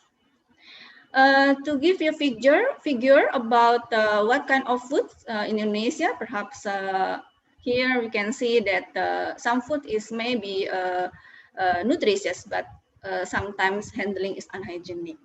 And mostly the sugary drink, which is very cheap and limited of nutrition content, and lots of litters. Similar condition perhaps in some schools in Philippines. Yeah, we get these figures from our colleagues in Philippines, full of fritters and lack of fruits and vegetables. Yeah, but really loved by our children. And then this is from Brunei, Darussalam. This is more safe.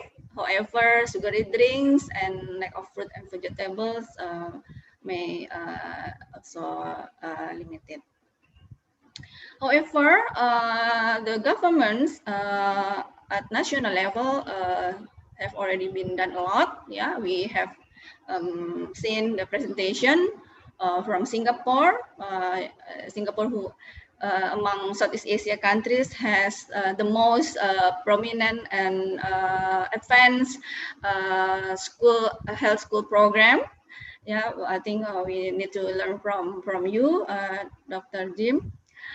And then from Malaysia, thank you, our colleagues from International Medical University who shared the issues. Well, Malaysia also has a lot of program related to food safety in school canteens. They have tried to control the quality of food, hygienic and nutritionist quality. And they have an integrated program involving teachers, canteen vendors, and students. And also they control the type of foods strictly, and they take out identified 15 food items mostly sold in canteen, and then they propose about 60 nutritious food that should be available in school canteen. Well, in Indonesia, recently we have also kind of reward program. It's not a mandatory program, but it's kind of voluntary to commemorate the National Health Day.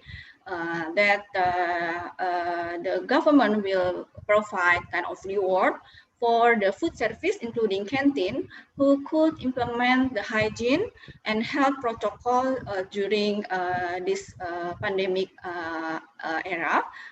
And they have a 28 criteria who should be filled in by the food service, including mask, physical distancing regulation, utensil protection, cleaning disinfection activities, information education, cashless activity to reduce the contamination of COVID, but also to maintain the hygienic conditions. And this activity have been responded by 196 food service and in 19 provinces. Hopefully, by this initiative program, the other food service, including school canteen, could implement the standards and to facing the new normal behaviors. Efforts also been done by SEAMEO RECFON since 2016. We have a nutrition goes to school program.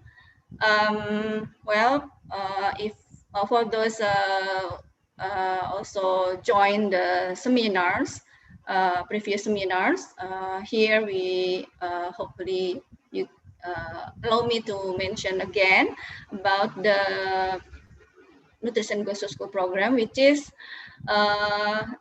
we have a kind of framework or approach, we call it DESPIS, which all the component of demand, supply, policy, and information system should be there, should be in place in order to get awesome school children, school children which is active, well nourished, and smart. And one of the component of supply is the canteen. So we really enforce all level stakeholders, particularly school, to implement all these components. And in this session, we propose a healthy canteen to provide good supply at school. For the at the moment, our mostly activities in Indonesia, in Malang, Sambas, Klaten, Cimahi, Bogor, Cirebon, and in Timor-Leste we just start, and also hopefully next year we start also in Laos. And the program actually we propose we enforce that multi-sector program. With the purpose that there is a character building and also involving the practice of good nutrition and healthier in school as well at home.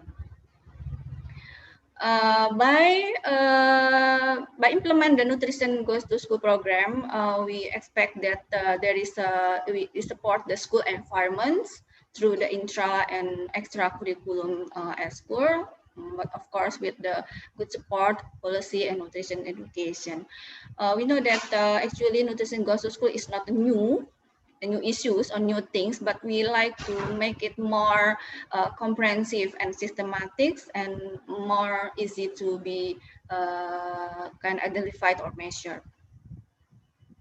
The NGTS components and activities is quite varied, starting from school readiness mapping, related to school, also school canteen, school garden, nutrition education, hygiene and sanitation, physical activity, and entrepreneurship. Actually, if we talk about all the components issues, the one that implement properly and comprehensively just in Indonesia, we not yet implemented in other countries, and the implementation is involving the active help or support, or what you call it, collaboration with the local sectors, particularly university, in this case Health Polytechnic in its specific location. And since 2017, we have already done kind of online training to have same perception or awareness of the importance of the good, healthier behavior among school children to have awesome school children. Of course, for that we have to provide the document which is accessible for the grassroots and easy to be followed by teachers. And this is open access. You can access the stakeholders who need this. They can access in our website. If we talk about the healthy school canteen, referring from various existing documents from WHO regional and also from Southeast Asia, we learned that there are some components need to be there in order to strengthening the healthy school canteens. As also mentioned already by Prof. Kitti, some of the framework. Then we need to have a commitment and management at school level, human resource, hygienic facilities, food quality, and also synergic partnership. Allow me to share some lesson learned from existing school who already implement the NGTS framework. For example, here to maintain their commitment, they have a kind of structure organization there involving the healthy canteen unit, so that in the structure organization, so that it's easy for the school to do monitoring and evaluations. And some schools also establish the internal team involving the students, to be monitoring officers and act as the quality control daily. And human resource is also important for all the school communities. So of course the training, particularly for food handlers, should be done. So that they have a same perception or commitment to have hygienic and nutritious food provision at school. Facilities. We cannot ignore that facilities is important, however, still challenges among developing countries, in Indonesia also. Therefore, basic facilities, basic hygiene facilities should be there.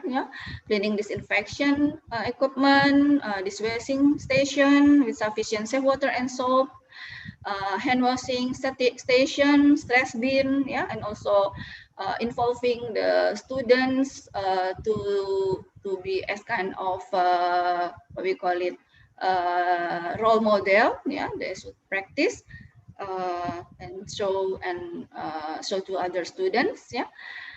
And also personal protective equipment.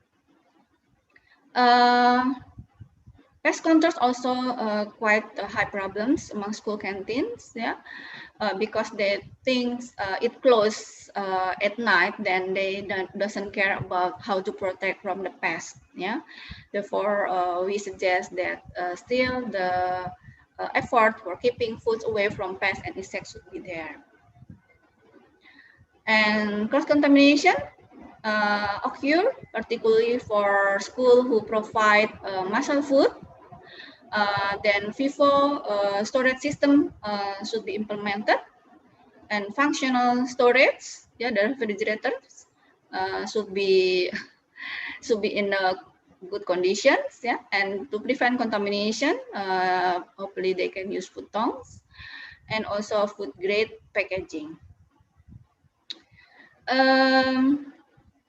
The dining areas also a challenge. Some studies shows that it's not convenient eating at the crowded condition. Therefore, the school should able to manage the time of break, and also to manage the area to have a good area for convenient eating for them. Besides the environment, the facilities, also the quality is also important. We should consider about the safety, the nutrition, and diverse, and particularly in Indonesia and also other countries, health issues. This is some food that already available in some schools. This is considered as favorite, and also some food that is created by the students, so that the students, other students prefer to buy, because this is from them and prepared by them, then they prefer to buy it and consume it. As mentioned by previous speakers, coordination is very challenging in Indonesia, particularly because school canteen is involving not only the performance or the responsible of Ministry of Education, but also Ministry of Health. Then the coordination among these sectors should be in place, and so that the capacity building and also monitoring and education, also implementation in line. And this is what we propose to the schools, and mostly they have a good partnership with the local stakeholders. As I mentioned before, that the characteristic of the students is they like to, they're really influenced by others, by peer, learning from the social behavior theory that the person who they think important, then people will follow. That's why the school should create some kind of how to make a role model among the students. We call it in health area, we call it youth health cadre kesehatan remaja, which is again actually this is not new issues, but we promote that school should make this system so that the students can follow and implement properly, easily. What the talk is quite challenging. They know they already attend the nutrition education or nutrition or training conducted by SEAMEO RECFON or other sectors, but then to implement is quite difficult. This is lesson from the one school, vocational high school, who have a program competence-based training. So, and they make a canteen as a media for entrepreneurship education. So what the theory given in the school, health, nutrition, hospitality, culinary, and others will be implemented and evaluated and graded as their school performance. So that here students can be as a recipe designer, can be a nutrition counselor, or hygiene monitoring in the canteen. That's why we can see that the canteen, school canteen, have important roles through the through the activities in canteen. They have they can improve their communication skills, and they learn how to do transactions. And what the topic given, the education given, it can be implemented in canteen environments. And also this support entrepreneur education and creativity. Yeah. And also they learn how to conduct the hygiene, to implement the hygiene standard. We have about 3 minutes. Okay, thank you, Dr. Sandra. So as part of the food environment, school canteen also may influence the food choice. So what we found in what they found in canteen, this is what they eat. Yeah. So and it will be become their characters, and will be bring this character hopefully at their family and community. How about the challenge related to the pandemic? Well, this is quite hard condition. Personal communication with Ministry of Health staff and also teachers in Laos, Myanmar, Malaysia, and Indonesia. Mostly now they are study from home. That's why no activities in canteen. Yeah. Even because of the canteen condition is clean, they use it as the meeting room, yeah, which is yeah, they use the good area actually, yeah. But the good things that some schools which is have a boarding schools like madrasah, yeah, or Muslim school in Indonesia, they have canteen following the protocol of COVID. They still provide the food, and during this era, they use parenting class still through online, and also even the school, even the canteen is not open, then they use this time to improve the management, to improve the structure or SOP, something like that. And some schools also still continue education related to nutrition, balanced nutrition, and they use social media as the channel, and also conduct the webinar. Okay, this is upcoming program that will be conducted by SEAMEO RECFON in collaboration with International Medical University Malaysia, that we like to have online training to assist school communities, school principal, teachers, canteen operators, to gain understanding so that they confidence to improve the school canteen. By improve school canteen, then it hopefully can help alleviation of foodborne disease and nutrition problem in school. Another future program is that we will have a kind of inter-SEAMEO center cooperation project in development of Southeast Asia Healthy School Canteen, the Friends book. Hopefully, this book could facilitate the teaching learning process among school teachers and students in Southeast Asia on healthy school canteen through provide the best practice and effective policies. This is coming from several countries and led by some SEAMEO centers in different countries. Yeah, SEAMEO Cerca in Philippines, SEAMEO in Malaysia, and Forte in Forte in Cambodia, United States. Brunei. Brunei, sorry. Thank you, Sandra. Yeah. And this is my slide. So the take-home message from this morning presentation is that we know that school canteen has significant role for healthier behavior among school-age children, and we can use their unique characters for their involvement to be role models in the school.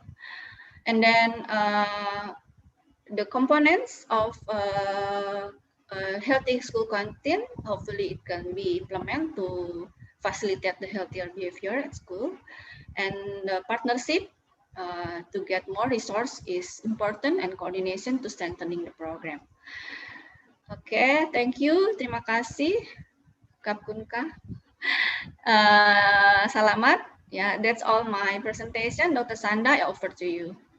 Thank you very much, Dr. Dwi, for really sharing with us one of the flagship programs of SEAMEO RECFON, the Nutrition Goes to School, utilizing the DESPI's approach, the different components, the strength, the challenges met, and the lessons learned as far as this particular program is concerned.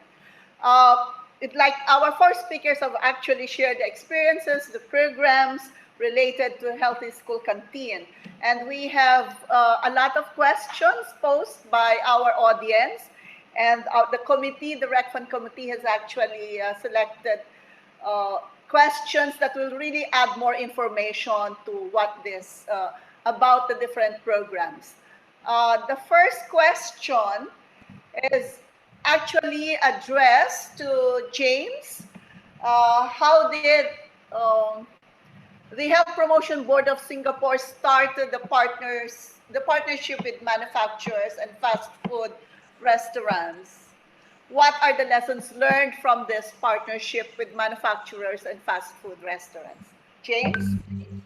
Thank you, Judy, for the question. So we actually learned our lessons very early on. For example, we actually started with the Healthier Hawkers program. So in Singapore and in many Southeast Asian countries, coffee shop stores and hawker center stores are actually very popular. So can you imagine when we started the Healthier Hawkers program, we actually needed to go store by store to ask the store owner to switch to healthier or serve healthier food option. So what we learned from the experience was that it's simply not very sustainable because it requires a lot of effort to get individual store owners to commit to offering healthier food. And it's also not sustainable because, like I was sharing in my slide, when you ask people to serve healthier food, healthier ingredients could be more expensive. There could be lack of demand from the consumer side.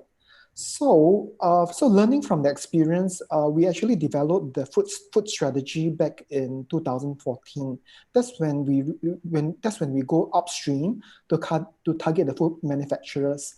So we engaged the whole grain rice manufacturers, the whole grain noodles, the healthier oil manufacturers, and then we came up with the healthier ingredient development scheme grant scheme, which is up to 500,000 yearly grant scheme for manufacturers. So they can actually tap on this grant scheme to do marketing, to do trade promotion or to do R&D to come up with more variety of ingredient, as well as to make it more affordable and accessible to all the F&B outlets. So by going upstream to target the manufacturers, we can actually reach a much larger portion of the market and make a more meaningful impact.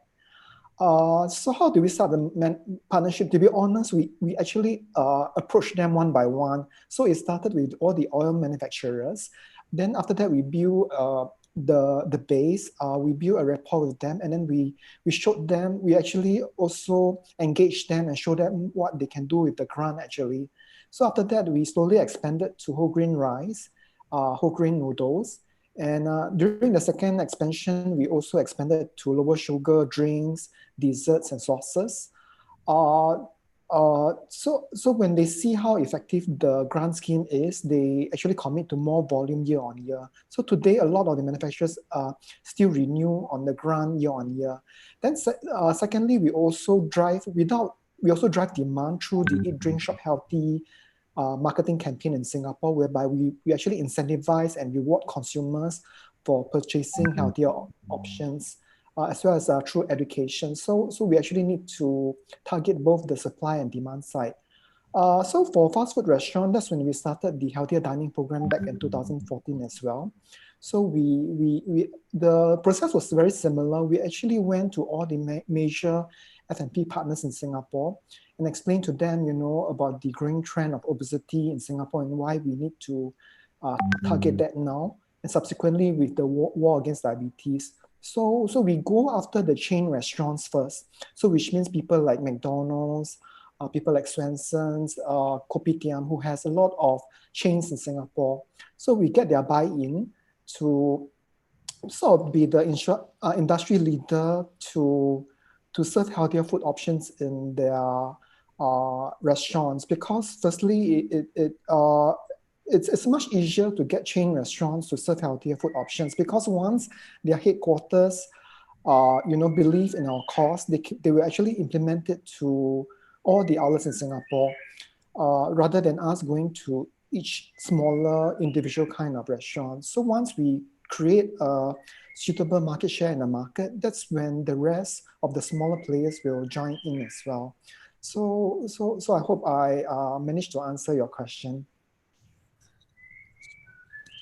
Thank you, James. The second question is actually directed to Hajah Amalina. You mentioned about the strong resistance of the school canteen vendors. How were you able to really overcome this resistance and be able to really encourage participation of the school canteen vendors? Hajah Amalina, please. Okay, thank you for the question, Adi. So there was initially quite a strong resistance from the canteen vendors initially towards the guideline, but over time we find that socializing, going from canteen to canteen vendors, going from one school to the other, and then emphasizing the role of the school canteen committee, putting it inside the contract agreement, that there are repercussions if they do not follow the school canteen guidelines. So over time, they became used to the healthy school canteen guidelines. So right now we are still struggling to remove the processed foods from the schools. But in terms of other food items like soft drinks and ice cream, we're good with that. Yeah. So basically, you have to go from socializing it at the ground level, and then emphasizing it to the school canteen vendors, as well as the role of school canteen committee, and of course the role of school leaders in ensuring that the school canteen vendors follows the school canteen guidelines.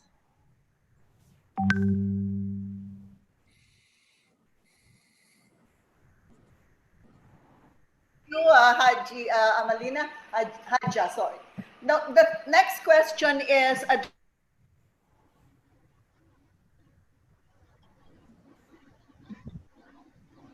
I'm sorry, Dr. Sandra, we cannot hear you.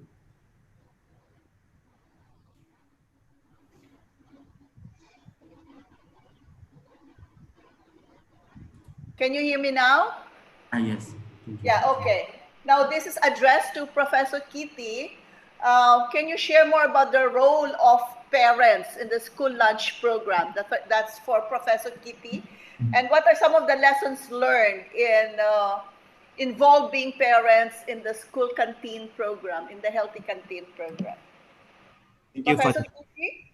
Yes, thank you for the questions. And for the parents right now, at the school, from the budget, limit budget for the 20 baht, some of the schools have the model that involve the parents and committee to cook for the children at the school, because it's just like the opportunity for the parents to learn about the nutrition, and they can take a look at the food to feed their kids. And I think another things, if they stay in the urban area, the parents have no chance to be a volunteer to cook for the kids. And then how to involve them is quite too challenge for me and for the nutritionists in Thailand, because right now I try to use the technology, lines or the WhatsApps to educate the parents, and it's quite difficult to do that activity. And then I think we have to think many kind of the strategy to involve the parents and the committee for the sustainability of the school lunch program, because in the previous time we have the undernutrition problems, and then for the overnutrition problem is quite we have to think the different strategy to do that. One of the factor is come from the parents. The parents is not, some parents have no nutrition educations. Have no nutrition information. They don't know how to read the labeling or something like this. And I think if we can educate the kids as young as possible, it might be the change agent for the family. I think I have one example. When I conduct the research, I try to educate the children grade, I think grade 1 to grade 3. And then for the soft drink, we try to motivate them and just let them practice at the school. After that, the reducing of the soft drink consumption is quite low, because the kid can tell their parents they don't want to drink, because we educate them at the school. This is for my opinions. Thank you, Dr. Kitti. Now, the next question is addressed to Dr. Dwi. This is from Indonesia. What are some of the efforts that we can do if the school or the parents are less concerned about health? Dwi, can you hear me, Dwi? Yeah, thank you, Dr. Sandra. Thank you, Ms. or Mrs. Nur Alfia, for the questions.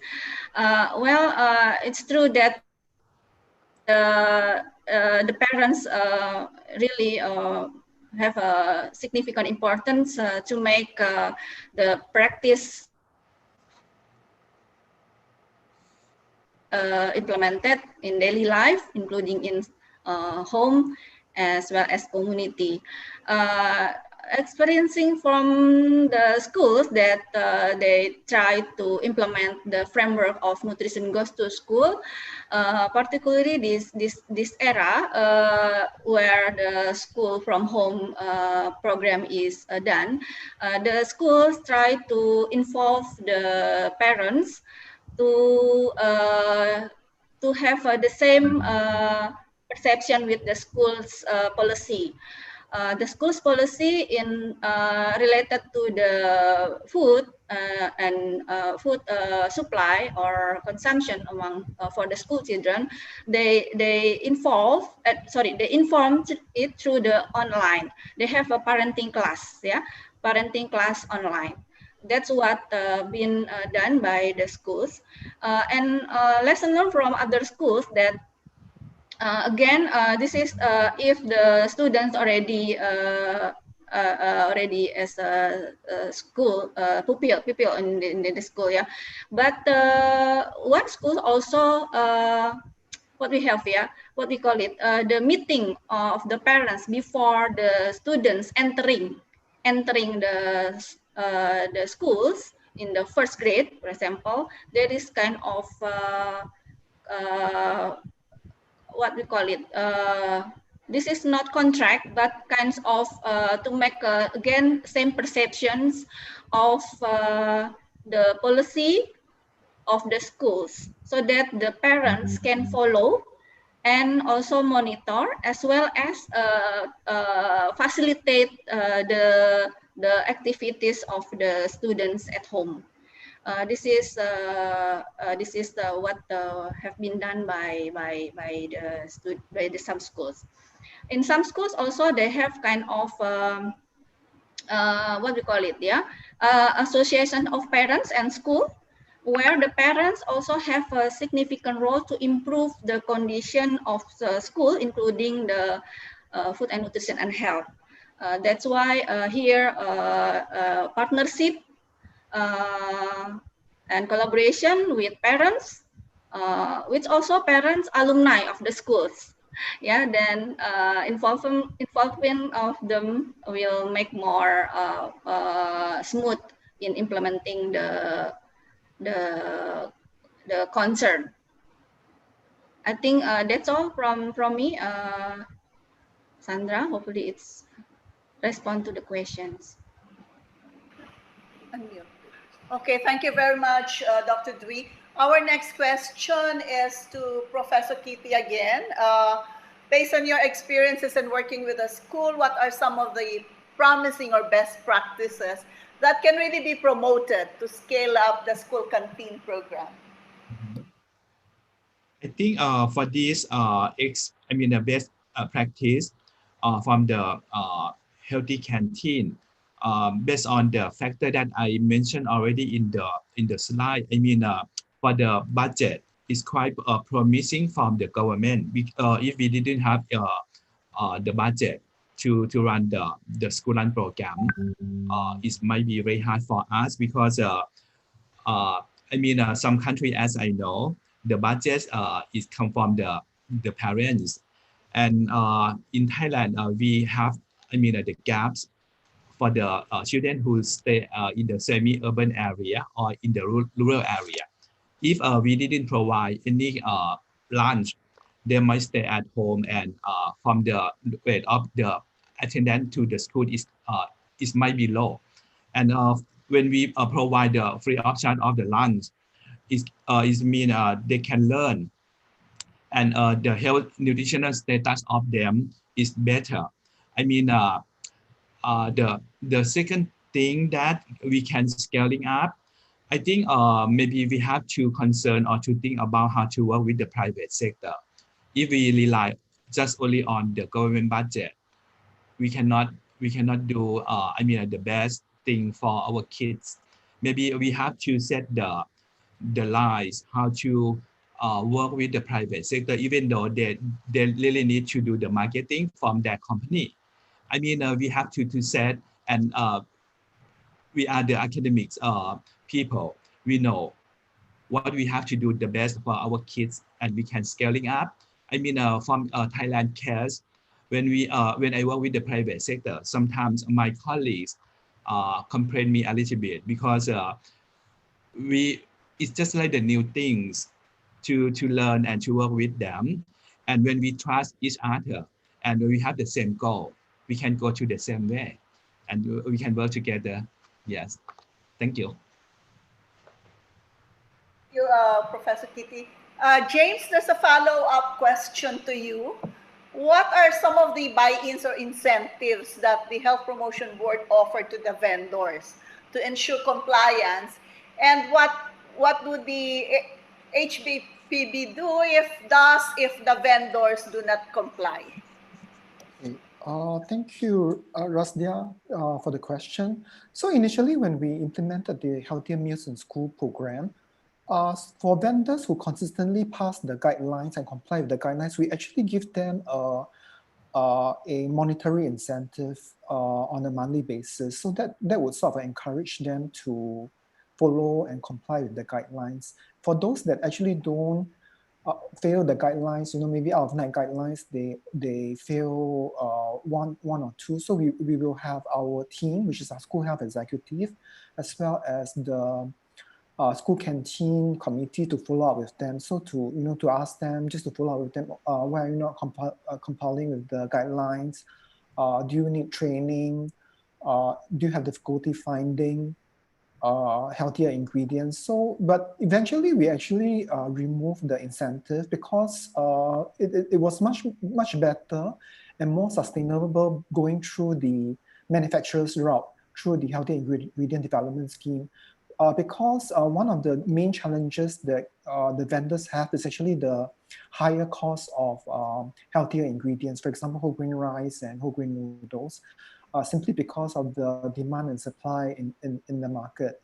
So by going via the manufacturer side, the supply side, who can actually pass down the cost savings, then it will encourage them to serve healthier food in the long run, rather than relying on the monthly cash incentive that actually we provide, which may not be sufficient to cover the higher costs. So what if they do not comply with the guideline? Actually, there's no punishment, but what we do is that we follow up with them consistently and we remind them that actually, as part of the tenancy agreement, they do have to comply with the guideline. And it is through working with the school canteen community, the school health executives, so we encourage the vendor to comply with the guidelines. So what we found is that actually now most of them will comply with the healthy plate guidelines. It's just when if let's say they are supposed to put 2 heaped spoons of vegetables, but however maybe some of them just put 1 heaped spoon. So now for us is really to go down to that kind of detail for the next step of the evolution of the Healthier Meals in School program. Thank you. Thank you, James. For Hajah Amalina, again, there's a question here. Is there a nutritionist or dietitian responsible in school canteen? Do they measure nutritional status and provide a diet based on their needs? So currently, we have a limited number of nutritionists in Brunei, and dietitian in schools. Previously, we have nurses in schools where they measure the students' nutritional status and provide other services such as dental services and then checking the BMIs and things like that. But for now, the Ministry of Health has gone from schools to schools. So it's not based in the school itself. We don't have individual nutritionists or dietitians in each individual schools, but we have representatives from the Ministry of Health, health promotion centers, where they do case studies and they measure nutritional status and BMIs, provide diet-based requirements for schools from time to time. That's all from me. The next question is again for Dwi. Dwi, this is coming from Saudi Arabia, asking for how do you improve the healthy school canteen strategy in Indonesia, especially at this pandemic period? Yeah, thank you, Dr. Sandra, and thank you, Aris, for the questions. This is a challenge we face related to the pandemic condition, particularly where the canteen itself doesn't function at all. My personal communication with our colleagues, Ministry of Health in Myanmar, Laos, Indonesia, and also the teachers, they really concerned about their canteen actually. Mostly because of the students learn or school from home, then they do not come to school. That's why the canteen doesn't function anywhere. However, this moment is used for take the opportunity by the what do you call it, school canteen management unit, yeah, something like that, where they use it to improve the administration issue, the management issue, in which they actually have maybe existing regulation related to the food supply involving canteen. Then they kind of revise or improve. That's in order to, after the pandemic is over, hopefully for maybe next year or the next 2 years, then this regulation is, or policy or management is more effective to provide the healthier, to promote the healthier behavior in school. This is what some schools sharing with me. But also the knowledge still should be still maintained. That's why some schools conduct kind of, as I mentioned before, webinar involving all the school communities to maintain the perception or awareness in order to have a good knowledge on practice, yeah, involving practice on food consumption at schools. That's what I learned from the schools in some countries. Hopefully, it's helped, Sandra. Very much, Dwi. Now we go back to Professor Kitti. Is the school lunch program given to all the students or to some students with certain criteria? And if to certain students with certain criteria, can you share with us what these criteria are? Okay, from the previous time, I mean, when we start the school lunch program in Thailand, we provide just only for the undergrad student. But right now, we provide the budget for all students, I mean, from grade 1 to grade 6, for 20 baht per day, per 200 days per year. And this is quite a challenge for our government, because when we want to increase the budget, is based on the barrier or the struggle from our learnings. When I take a look at the situations, the budget might be one of the factors that can solve the problem. I mean, for the long-term sustainability of to solve the problem, I really dream to have the nutritionist in the school or in the village. Maybe one nutritionist have to take care of 10 schools in their communities. Similar to our health volunteer, when we can prevent or to protect the COVID-19. This might be the lesson and learn from our countries. Dr. Kitti, this is again for James.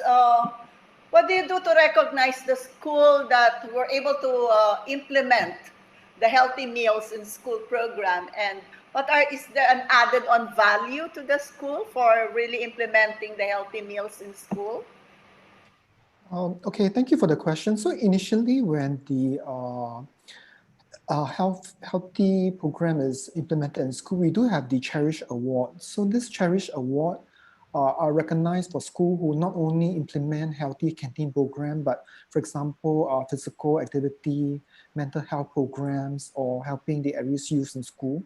So they are recognized collectively for their efforts to promote a healthy mindset and healthy physical, as well as a healthy environment in schools. So we do reward schools that, we even have like platinum, gold, silver kind of awards. So the school were very appreciative.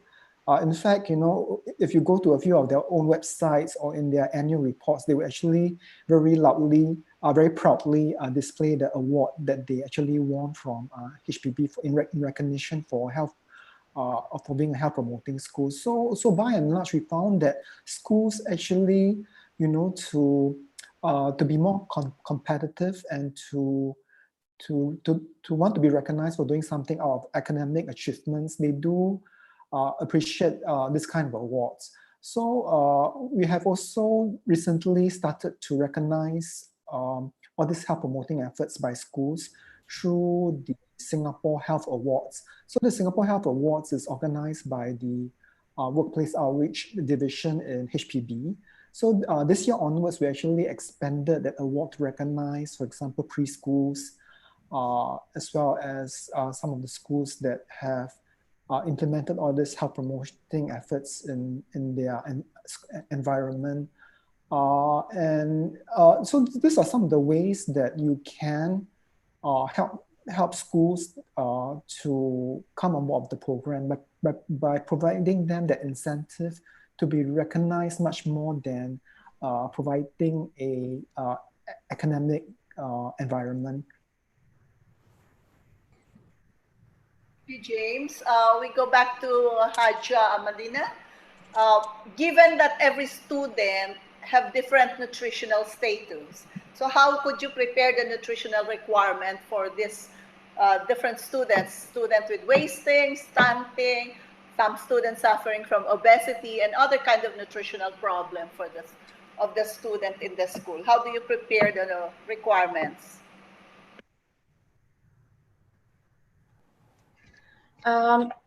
Thank you for the question, Mr. Tony Cortez. So we understand that every student have different nutritional status. However, the rates of stunting in Brunei Darussalam is very, very low. It's probably about just 2% of the student population. Our main concern is, like I shared, is obesity and overweight, where 1 in 3 children are obese or overweight. Therefore, we also have the school meal program. We called it the Rancangan Permakanan Sekolah, where we provide school feeding to the primary school students as well as the secondary school students, but selected secondary school students, mainly primary school students. We also target those students that are in remote areas where access to food is limited due to time constraints and also the access roads. So with the guidelines developed by the Ministry of Health, so we address our main issue, which is obesity and overweight. So basically within the guidelines, it states cooking in school setting, as well as ways, the menus, the items that can be sold, the items that cannot be sold in students' schools. I hope that answers your question, Mr. Tony. Thank you. We go again to Dr. Dwi. This is a question from Indonesia. What kind of food can be called healthy? And can you give examples of this healthy food? Yeah, thank you, Dr. Sandra, and thank you, Ibu Ida Ayu Agung Intan Praniti, for the questions. This is challenging questions, yeah. Again, we have what is a healthy food? We have to reflect what we have in our condition, daily condition among the school environment, because we talk about school, yeah. And we should also reflect the problems of health. As I mentioned before, that we have a lot of burden related to food, nutrition, and health. Then it should be reflected to our food, so that it's the one that accessible for them, that the one who consume, yeah. In Indonesia itself, unfortunately, we don't have regulation like Malaysia, Philippines, Thailand, and Singapore, particularly about what should not be sold or what's supposed to be sold in our school canteen. Yeah, However, in Indonesia, we promote the variety food to be present, to be sold, to be available and access for the school children. That's why the in terms of price, it should be considered by the vendors or by the school canteen. Then and it makes the students more active, yeah, and more productive. That's the expectation of the food and activities, of course, related to activities that should be implemented in the school.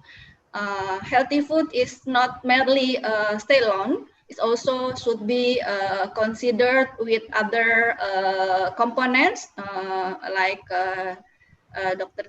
Prof. Kitti and Dr. James mentioned. Physical activity is also important. In Indonesia, talk about Indonesia, the challenge still the filter foods, yeah, and unsafe foods, yeah, contaminated illegal food still there, yeah. That's why this is the challenge of our governments. While maybe in Singapore, where obesity is more prevalent and physical activity is sedentary, then it become their more priority. In Indonesia, I don't know how to give the example because there's so many kind of healthy food that can be provided at schools as long as it local based source, yeah, so that it's cheap, yeah, accessible, and also safe, prepare with hygienic practices, yeah, and then content of varied nutrients, and in daily base, it's consumed regularly. And variety type of food, yeah. If we refer to the Indonesia have isi piringku, yeah, or my plate in Singapore, then it's already considered as healthy food, yeah. I don't know, maybe hopefully it helped to answer this question. Thank you, Dr. Sandra. We go back to James. You mentioned about the health promoting school framework, and can you share with us the lessons learned in utilizing, especially on pillar number 3, which is capacity development of stakeholders? Okay. So we believe in developing capacity in the stakeholders in order to implement not just the healthy food canteen program in Singapore, but in other areas as well. For example, physical activity, mental health, building resilience, including anti-drugs and anti-smoking as well.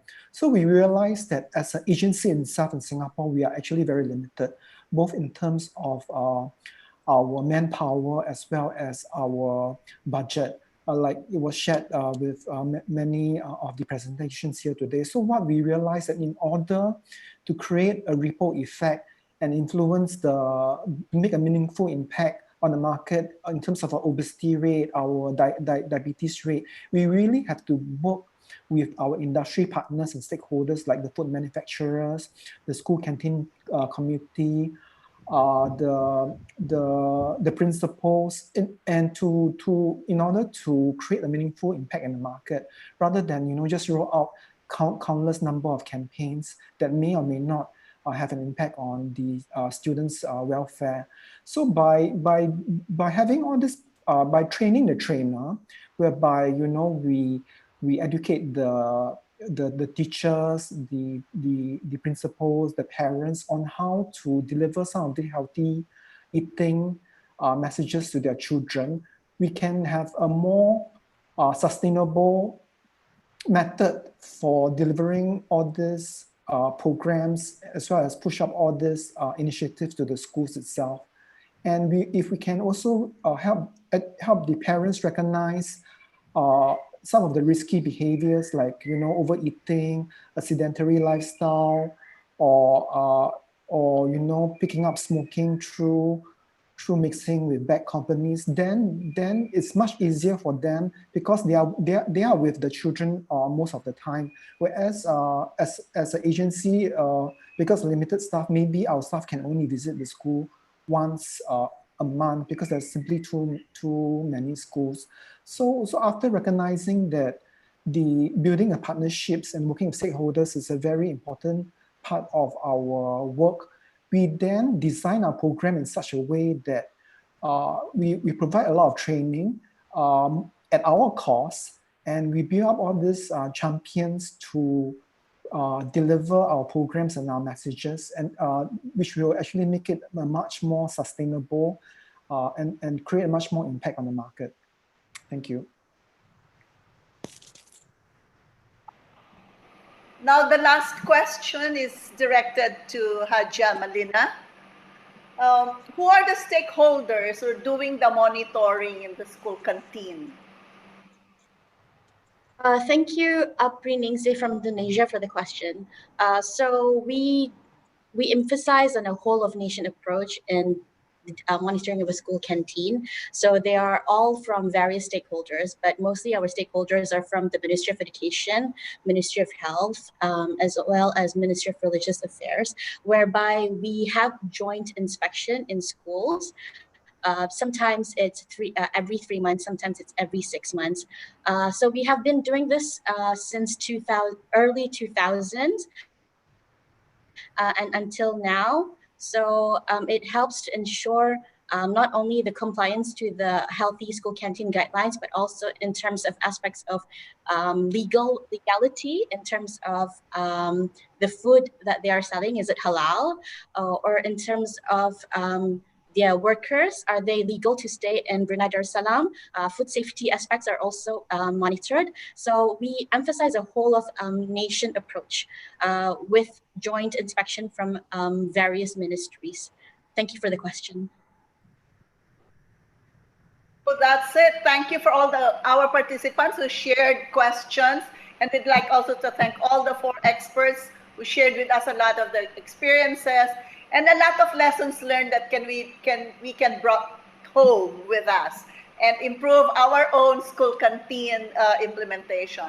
So I'd like to give the floor now to our MC, Selvi. Thank you very much, Dr. Sandra, for being our moderator for today's webinar. Ladies and gentlemen, this mark is the end of the NGTS third session's webinar. Allow me to thank SEAMEO RECFON for conducting this webinar series and all honorable resource persons, as well as distinguished participants for your kind attentions today.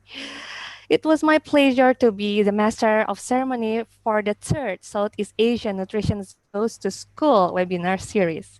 And I apologize if any word that less pleasing to all the audience today.